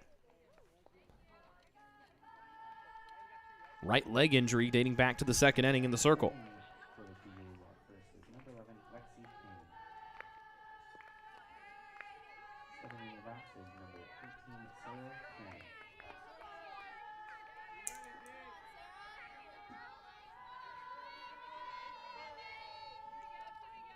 Kane, the freshman from Bel Air, Michigan.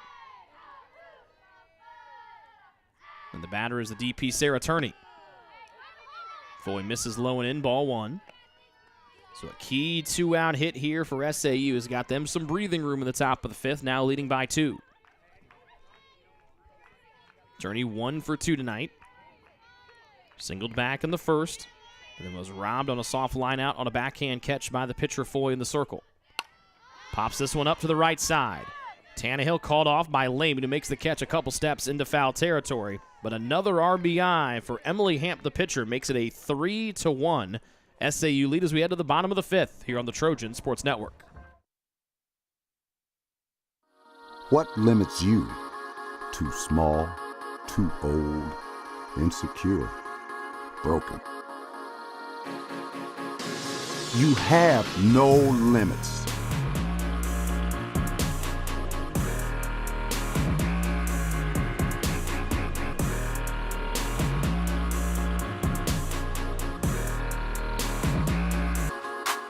Rethink your limits.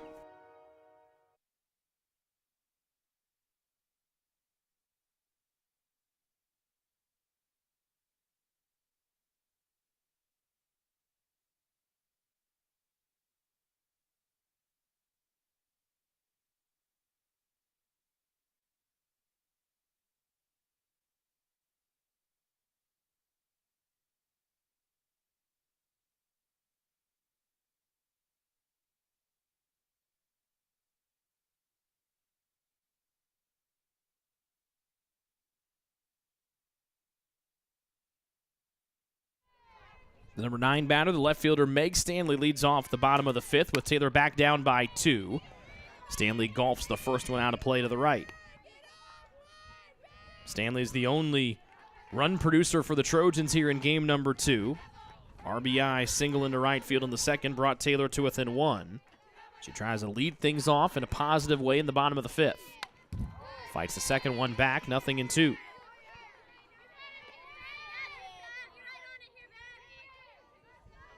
Weston Tannehill, the top 2 in the Taylor batting order to follow. But an RBI single with 2 outs by the pitcher Emily Hamp has increased her cushion to 2 at 3-1. Driven towards center field, going back and jumping up and not making the catch is Cerrone. Stanley rounds first. She's in there with a leadoff double. The cheering section in left center field appreciates that in a big way. A very polite golf clap from Big Brother Cy. Stanley and the Trojans have the tying run of the plate in the form of Emma West.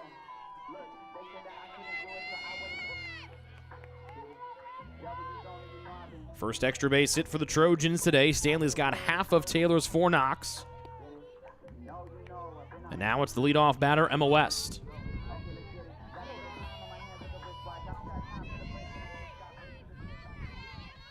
Has not registered an official at-bat yet today. Bunt here, dies at the edge of home plate.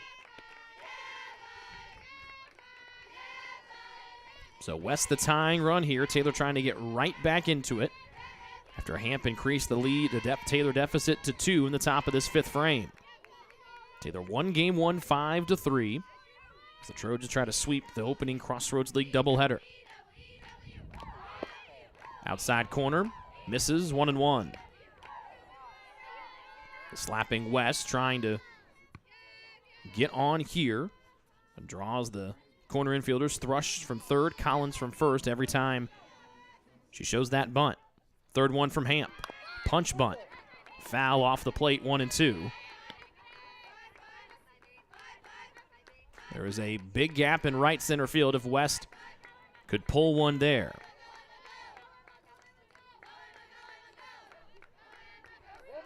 One and two. After the leadoff double by Stanley, she stands at second. West is the tying run here at the plate. 1-2. Swing and a miss as West tried to swing her way on. That's the 8th strikeout of the day for Emily Hamp, and there's one gone for Taylor here in the bottom of the 5th. Hamp has matched her entire strikeout total from her first 3 appearances of the year here in this game alone. So now it's Tannehill. She's now the tying run here. Fastball low, 1-0. Tannehill 0 for 1 today, batting for the 3rd time. Walked in the first and then struck out swinging to end the second. 1-0. Opposite batter's box, 2-0. That doesn't get any easier for Hamp. The most power in the Taylor lineup waits on deck, and Rastetter. Stanley led things off in a big way with a double to center field to lead off this bottom of the 5th. Missing the outside corner, 3-0, and that's the difference you've seen from McCreary and Panshaw today. McCreary has taken pitches like that and snapped them over the outside corner and gotten at least 5 strikes out of them. 3-0, ball 4, and the tying runs are on with 1 gone in the 5th for Aaliyah Rastetter.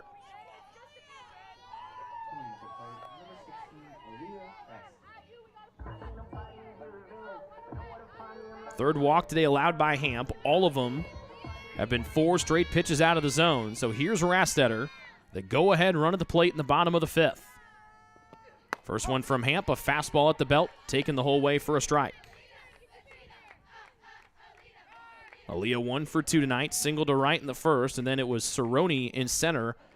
They used every inch of her wingspan to reach up and snag a center field shot away from Rastetter back in the 3rd. Second one, Rastetter pops it up right side. In the infield, underneath, and making the catch is Walker at second. 2 gone for the Trojans with the tying runs on here.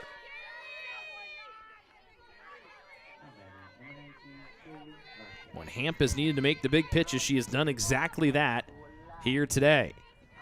Bases full in the bottom of the 1st after she went yard for a 2-run shot at the top of the 1st. She struck out 3 in a row to get out of the 1st unscathed. After she gave up a single to Stanley, she didn't allow anything else back in the 2nd. This golf to the right field area. Misplayed by the right fielder, Abby Funk. Here comes Stanley from 2nd. Tannehill getting the wave around from 3rd. The relay throw comes home, and sliding in and being tagged out on the leg is going to be Tannehill. Taylor head coach Jessica Brown saying that Panshaw was without the ball in the baseline. And so the Trojans come back to within 1 as a single into right field for Larkin.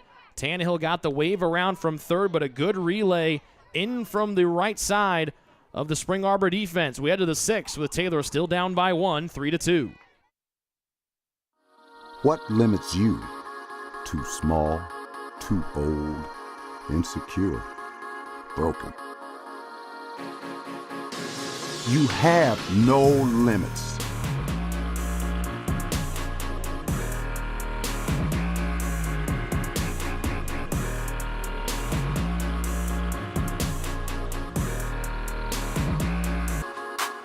Rethink your limits.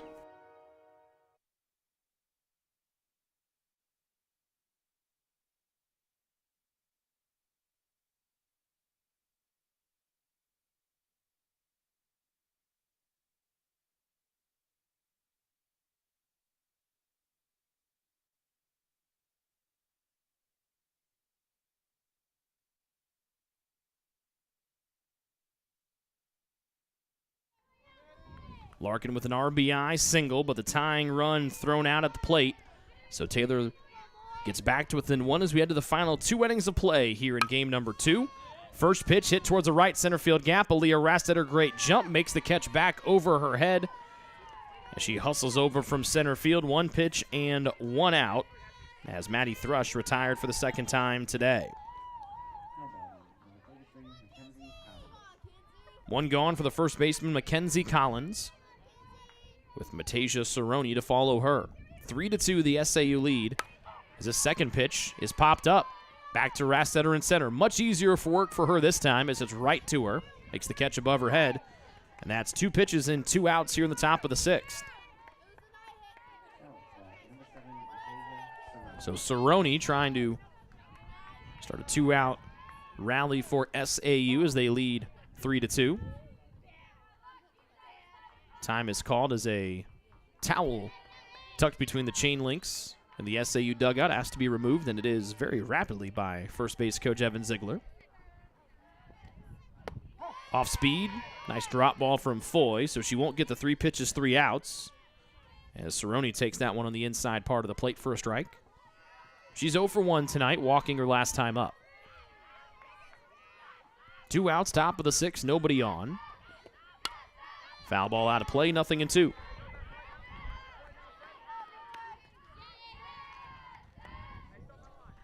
Cerrone popped out to Tannehill in the 2nd and then walked, as we mentioned, in the 4th. Still no clouds to speak of on a wonderful day here in the middle of March. 2-strike pitch. Fought off on the handle, foul, out of play to the left.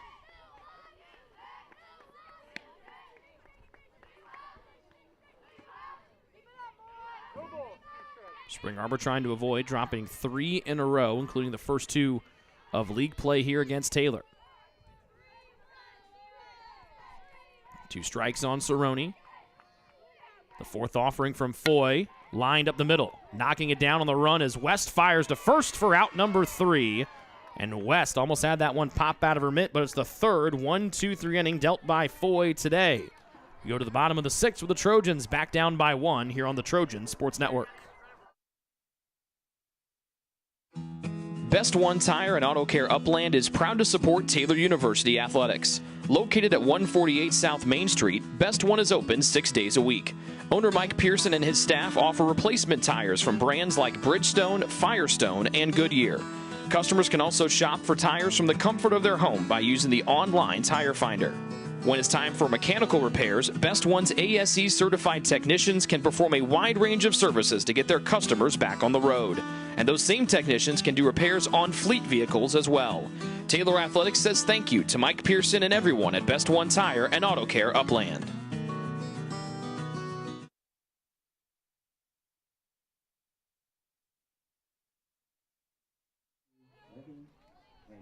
Second baseman Libby Lehman leads off the bottom of the 6th for Taylor with Delaney McCreary and Caitlin Grimm to follow. A 1-2-3 top of the 6th by Foy, and Taylor back in prime position to tie or take the lead, trailing 3-2. Emily Hamp, a big curveball that nicks the outside corner for a called strike. Hamp has gotten the better of Lehman both times they've squared off today with a looking and swinging strikeout to Lehman's name this afternoon. Golfs it low, out of play, 0-2. 8 strikeouts on the day for Hamp, matching her season total coming in her first 3 appearances and starts. Hamp has also driven in all 3 runs for SAU today. 2 strikes on Lehman, swings and misses away, and that's 3 strikeouts against Hamp today for the freshman Livy Lehman. 9 Ks for Hamp.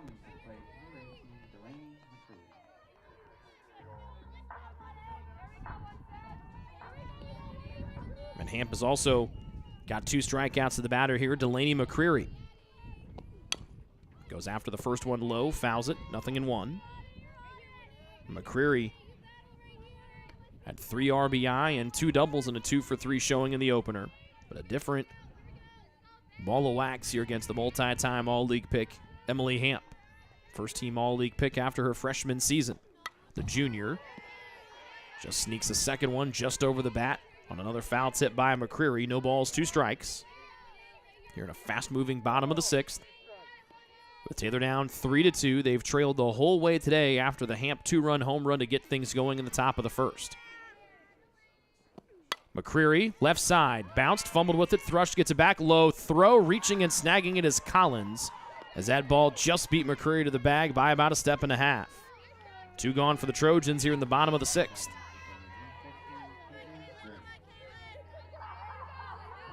Taylor was great with 2 outs in the first game, getting 7 of their first 7 hits out of their 10 coming with 2 outs.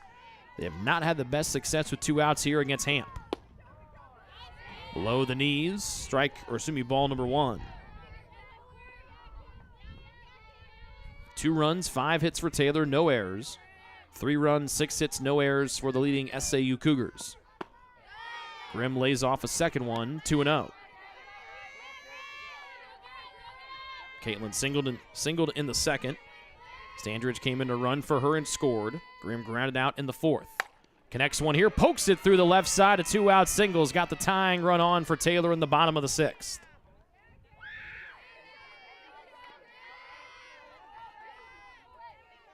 A 2-for-3 night here in game 2 for Grimm.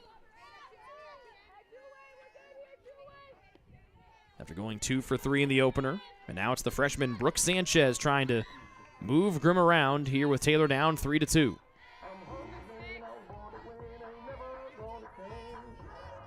Hannah Lauren for SAU has stepped out of the dugout, getting some practice swings in. Low inside of the righty Sanchez, 1-0. Brooke 0-for-1 here in the nightcap, struck out to end the 4th after laying a sacrifice bunt down in the 2nd. Second one.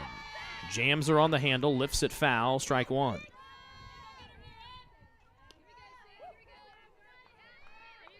Meg Stanley, who's been Taylor's best batter here in game 2, eagerly waiting on deck, hoping for an opportunity with runners in the pond and Taylor trailing by 1 in the bottom of the 6th.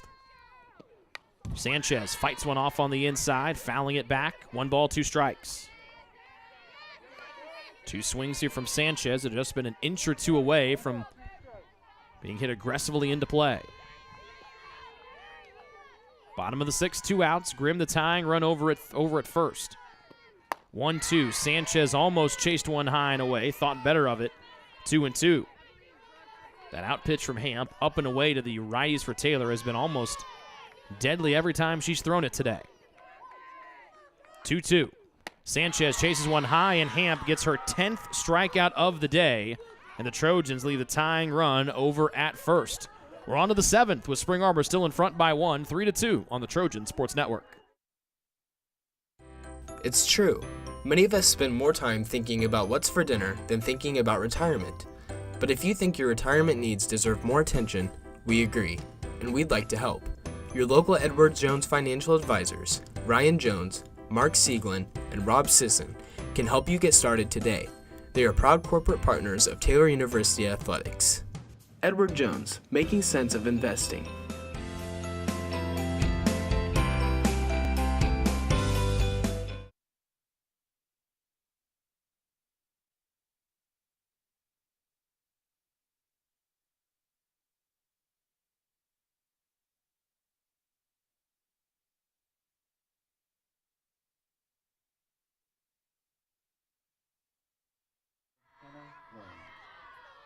We saw her step out and get a couple of practice swings before this top of the 7th commenced. It's Hannah Lauren pinch hitting for Peyton Grange.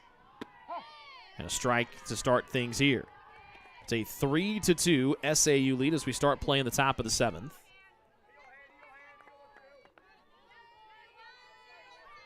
We saw Lauren starting in game number 1. She leads off the top of the 7th, lifting the second one out of play, 0-2.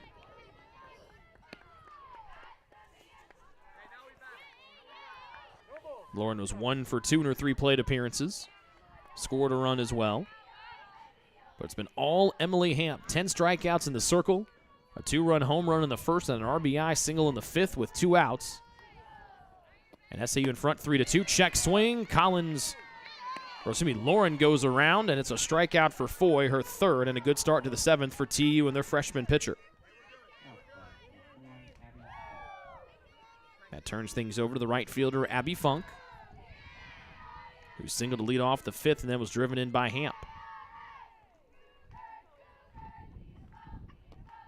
Check swing up the middle. Foy waits for it to come to remit, fires to first for out number 2.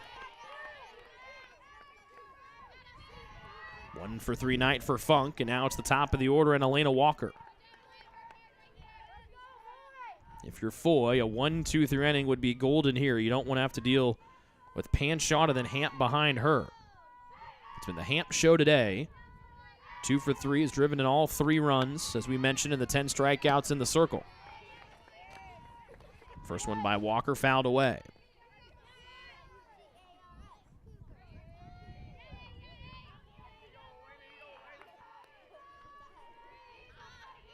For 3 night for Walker here in game 2. Did not play in the opener. Inside, popped up, out of play on the right side as Tannehill watched it sail out of play. 0-2.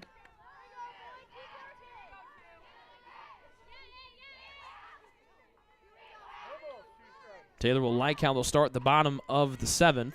Stanley, West, and Tannehill. 2 strikes. Popped up infield, left side. West calls off Sanchez at the last moment, makes the play. 3 up, 3 down for the 4th time tonight. And now the question becomes, can the Trojans finally figure out Emily Hamp in the circle? We head to the bottom of the 7th. Taylor down by 1, 3-2 on the Trojan Sports Network. What limits you? Too small, too old, insecure, broken. You have no limits.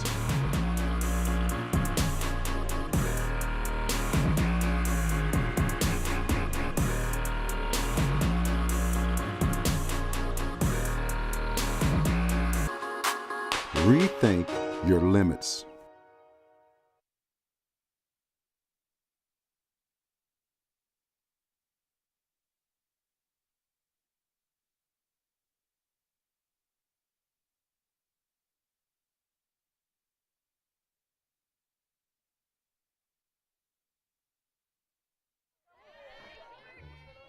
The best batter against Emily Hamp today. Meg Stanley leads it off for the Trojans. She's 2 for 2. An RBI single in the 2nd and a leadoff double in the 5th, and came around to score the 2nd run for the Trojans in that 5th stanza. Taylor down 1 as we start at the bottom of the 7th. Ground ball left side, right to Thrush at third. She fires across. 1 pitch and 1 out here for Taylor in the bottom of the 7th. And it's been the Emily Hamp show today, both at the plate in the circle. Came in with just 8 strikeouts in her first 3 appearances and 3 starts. She's had 10 today and has watched Taylor scatter 6 hits out there with only 1 for extra bases. So here's Emma West with 1 out in the bottom of the 7th. At the knees, gets the corner for a called strike, does Hamp. A quiet night at the plate here for West in game number 2. Walked in the 1st, a sac bunt in the 2nd, struck out in the 5th. They jam her, she pops it up left side, to shallow left field, diving, and did she hold on to it? Yes, diving is Gabby Nafziger in left and just held on to it. As she dove forward and just kept her glove underneath as that ball wanted to pop out of her mitt, and Taylor down to their last out.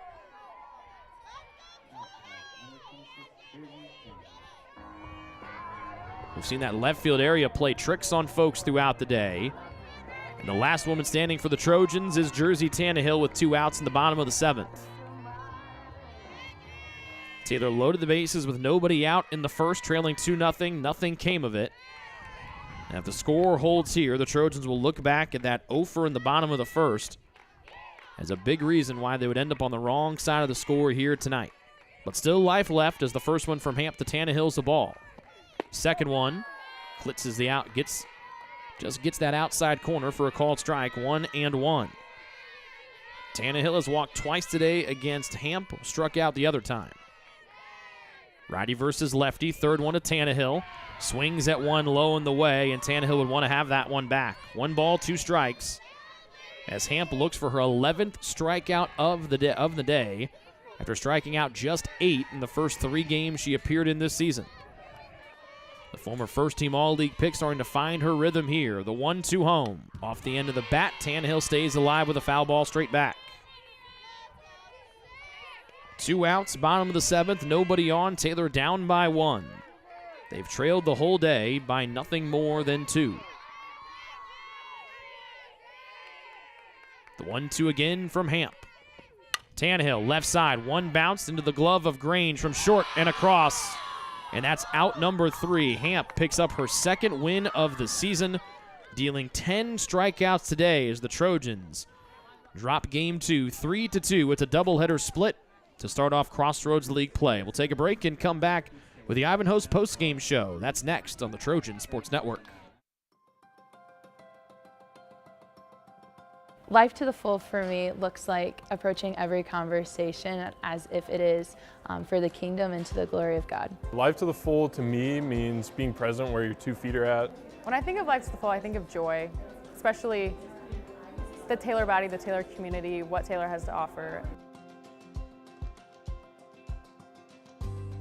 The way we're equipping students to live life to the full is that we're helping them have a global humility.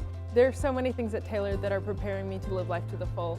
I love doing research and engaging in projects within my major, computer science, so I could go from programming 1 minute to doing a Bollywood dance and performing as part of Mosaic Night the next. We have a lot of opportunity here to help students and to equip them to live life full now and well beyond their years at Taylor, and part of that is the intentionality we have with developing relationships with one another. I'm experiencing life to the full at Taylor through the different opportunities that Taylor allows us to learn about different cultures, people, and places. I love that we get to do chapel together 3 times a week. Nobody takes attendance. Nobody tells me I have to be there, but I get to be there. I think I see that in sports, on the football field, in the throwing ring, in classes, and also in student leadership positions. I experience life to the full at chapel because I get to play in a chapel band, and I get to sit up there and play piano and glorify God with one of my gifts. The community gives me a sense of life to the full in that I get to see students go through their 4 years here, develop as intellectuals and scholars, be prepared for their vocations, and go out into the world and influence the world for Christ.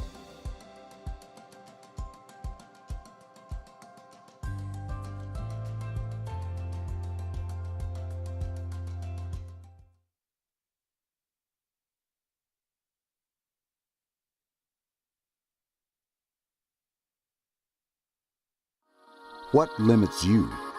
Too small, too old, insecure, broken. You have no limits.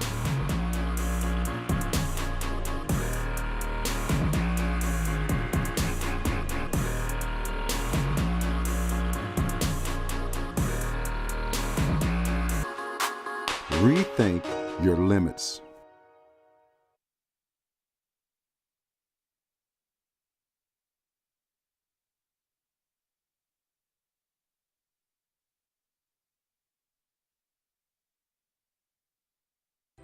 It's true. Many of us spend more time thinking about what's for dinner than thinking about retirement. But if you think your retirement needs deserve more attention, we agree, and we'd like to help. Your local Edward Jones financial advisors, Ryan Jones, Mark Sieglin, and Rob Sisson, can help you get started today. They are proud corporate partners of Taylor University Athletics. Edward Jones, making sense of investing.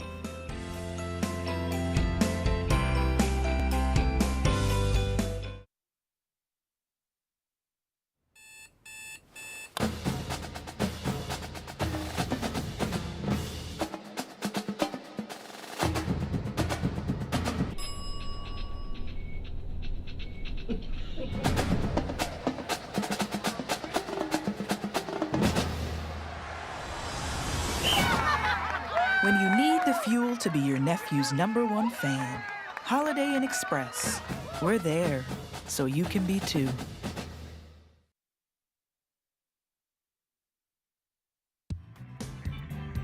Join the Trojan Club today and support Taylor student athletes 12 months a year.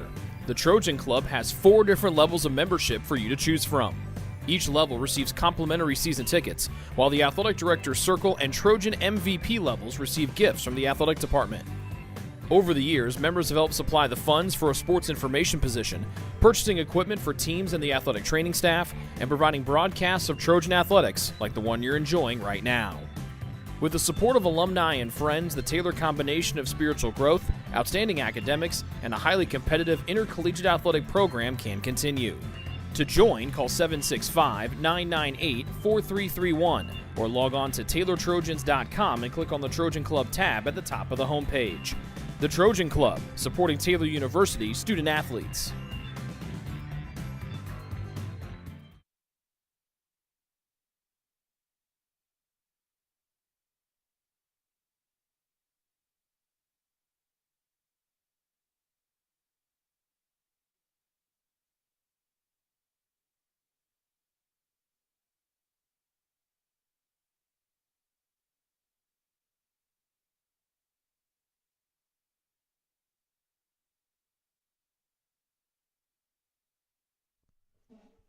Back here at Goodekoons Field, this is the Ivanhoe's post-game show as Taylor and Spring Arbor split the two doubleheaders today. Taylor winners in Game 1, 5-3, with Spring Arbor winning in Game 2, 3-2. Let's take a look back at game number 1. Taylor scored 4 in the bottom of the first, and they capitalized on a 2-out error by SAU. That led to the first run the error did in the inning. And then Delaney McCreary had a 2 RBI double. Caitlin Grimm followed with an RBI single. And the Trojans led 4-0 until Spring Arbor scratched out a run on an RBI single by Allie Funk in the 4th. Taylor came back in the bottom of the 5th with another RBI double, again from Delaney McCreary. This time it scored Meg Stanley from second base. And the Trojans had a 5-1 lead. Spring Arbor scored 2 thanks to a 2-run home run by Sarah Turney in the top of the 6th. But they actually brought the tying run to the plate after a 2-out double by Abby Funk, but could do nothing with that. Taylor was scoreless in the bottom of the 6th, but Cassie Lewis came in, had a 1-2-3 top of the 7th, including her second strikeout of the day. To end game number 1, the Trojans finished with 10 hits, 1 error, and 8 left on to go with their 5 runs, including 3 extra base hits. Spring Arbor had 3 runs, 6 hits, 1 error. They left 7, and they had 2 extra base hits. McCreary was a star at the plate in game number 1, going 2 for 3 with 2 doubles and 3 runs batted in. Caitlin Grimm went 2 for 3 with a couple of singles and an RBI. And the Trojans also got a hit from Kaylee Larkin and a double from Livy Lehman. Mackenzie Noah got the win in game number 1, went 4 innings, allowed 3 hits, 1 run, it was not earned, and she walked 2. Cassie Lewis got the save, went the final 3 innings, allowed 3 hits, 2 runs. She struck out 2 and walked 1. It's the first save for Lewis this season. With the win, Noah moves to 4-2. Taking the loss for SAU was Elena Jones. It's her first loss of the year. She falls to 4-1. In game number 2, it was Spring Arbor that jumped out to a 2-0 lead thanks to Emily Hamp's 2-run home run in the first. You'll hear a lot about Hamp throughout our Game 2 recap. The Trojans look poised to pounce early as Hamp, the starting pitcher, walked the first 2 batters in the bottom of the first, both on 4 pitches. And then Aaliyah Rastetter roped a single to right field to load the bases with nobody out. But then Hamp went swinging strikeout and back-to-back looking strikeouts to end the Taylor threat. And that set her on her way for one of the best pitching performances of her young junior season. Taylor would get 1 run back in the bottom of the second thanks to an RBI single from Meg Stanley, scoring Madison Standridge from second base. But the Trojans would get nothing more as they trailed 2-1 after 2. Both pitchers, Hamp for SAU, Maddie Foy for Taylor, were great, each getting back-to-back 1, 2, 3 innings. Hamp did so in the second and the third, Foy did so in the second and the third. Hamp did so in the third and the fourth. Each team would strike for a run in the 5th. It'd be Hamp with a 2-out RBI single in that 5th inning to make it 3-1 Spring Arbor, before Meg Stanley led off the bottom of the 5th for Taylor with a double. Kaylee Larkin singled to right field to plate Stanley from second base. Tannehill was behind her at first after a 1-out walk, and Tannehill tried to score from first, but she got thrown out 9-3-2 on the tag from Panshot at the plate, and the Trojans got just to within 1. We head to the 6th, where it was all Foy. She retired the last 7 batters she faced, going 1, 2, 3 in the 6th and the 7th. Taylor got the tying run in the 6th with 2 outs, and they were retired in order in the 7th. And they came up on the wrong side of a 3-2 score in the nightcap. Hamp gets the win. She moves to 2-1 on the year. She finished with 10 strikeouts in game number 2. She came into the day with just 8 in her first 3 appearances and 3 starts. She allowed 6 hits, just 1 for extra bases. She allowed 2 runs, both of them were earned, and she walked 3. On the other side for Taylor, Maddie Foy, the freshman, takes the loss. It's her second of the season.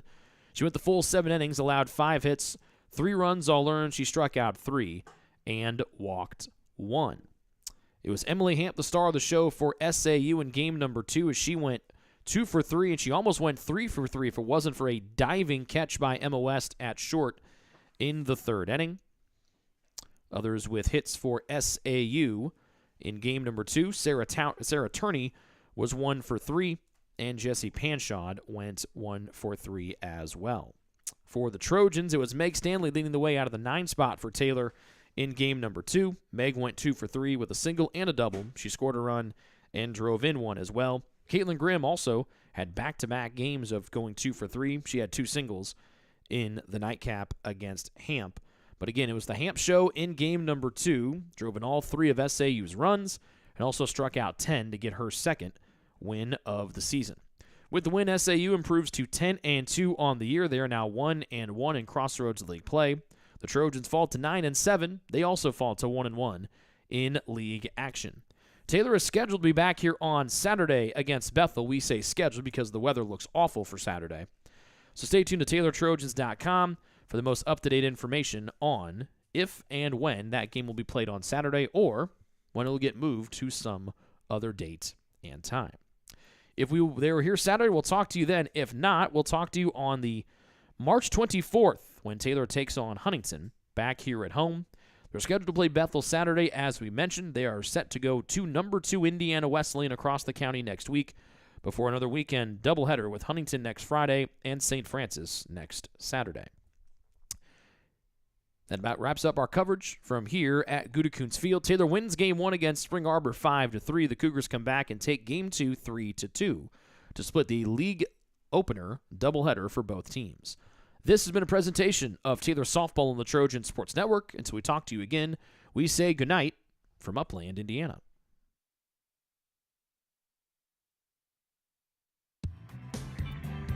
Join the Trojan Club today and support Taylor student athletes 12 months a year. The Trojan Club has 4 different levels of membership for you to choose from. Each level receives complimentary season tickets, while the Athletic Director's Circle and Trojan MVP levels receive gifts from the athletic department. Over the years, members have helped supply the funds for a sports information position, purchasing equipment for teams and the athletic training staff, and providing broadcasts of Trojan athletics like the one you're enjoying right now. With the support of alumni and friends, the Taylor combination of spiritual growth, outstanding academics, and a highly competitive intercollegiate athletic program can continue. To join, call 765-998-4331 or log on to TaylorTrojans.com and click on the Trojan Club tab at the top of the homepage. The Trojan Club, supporting Taylor University student athletes.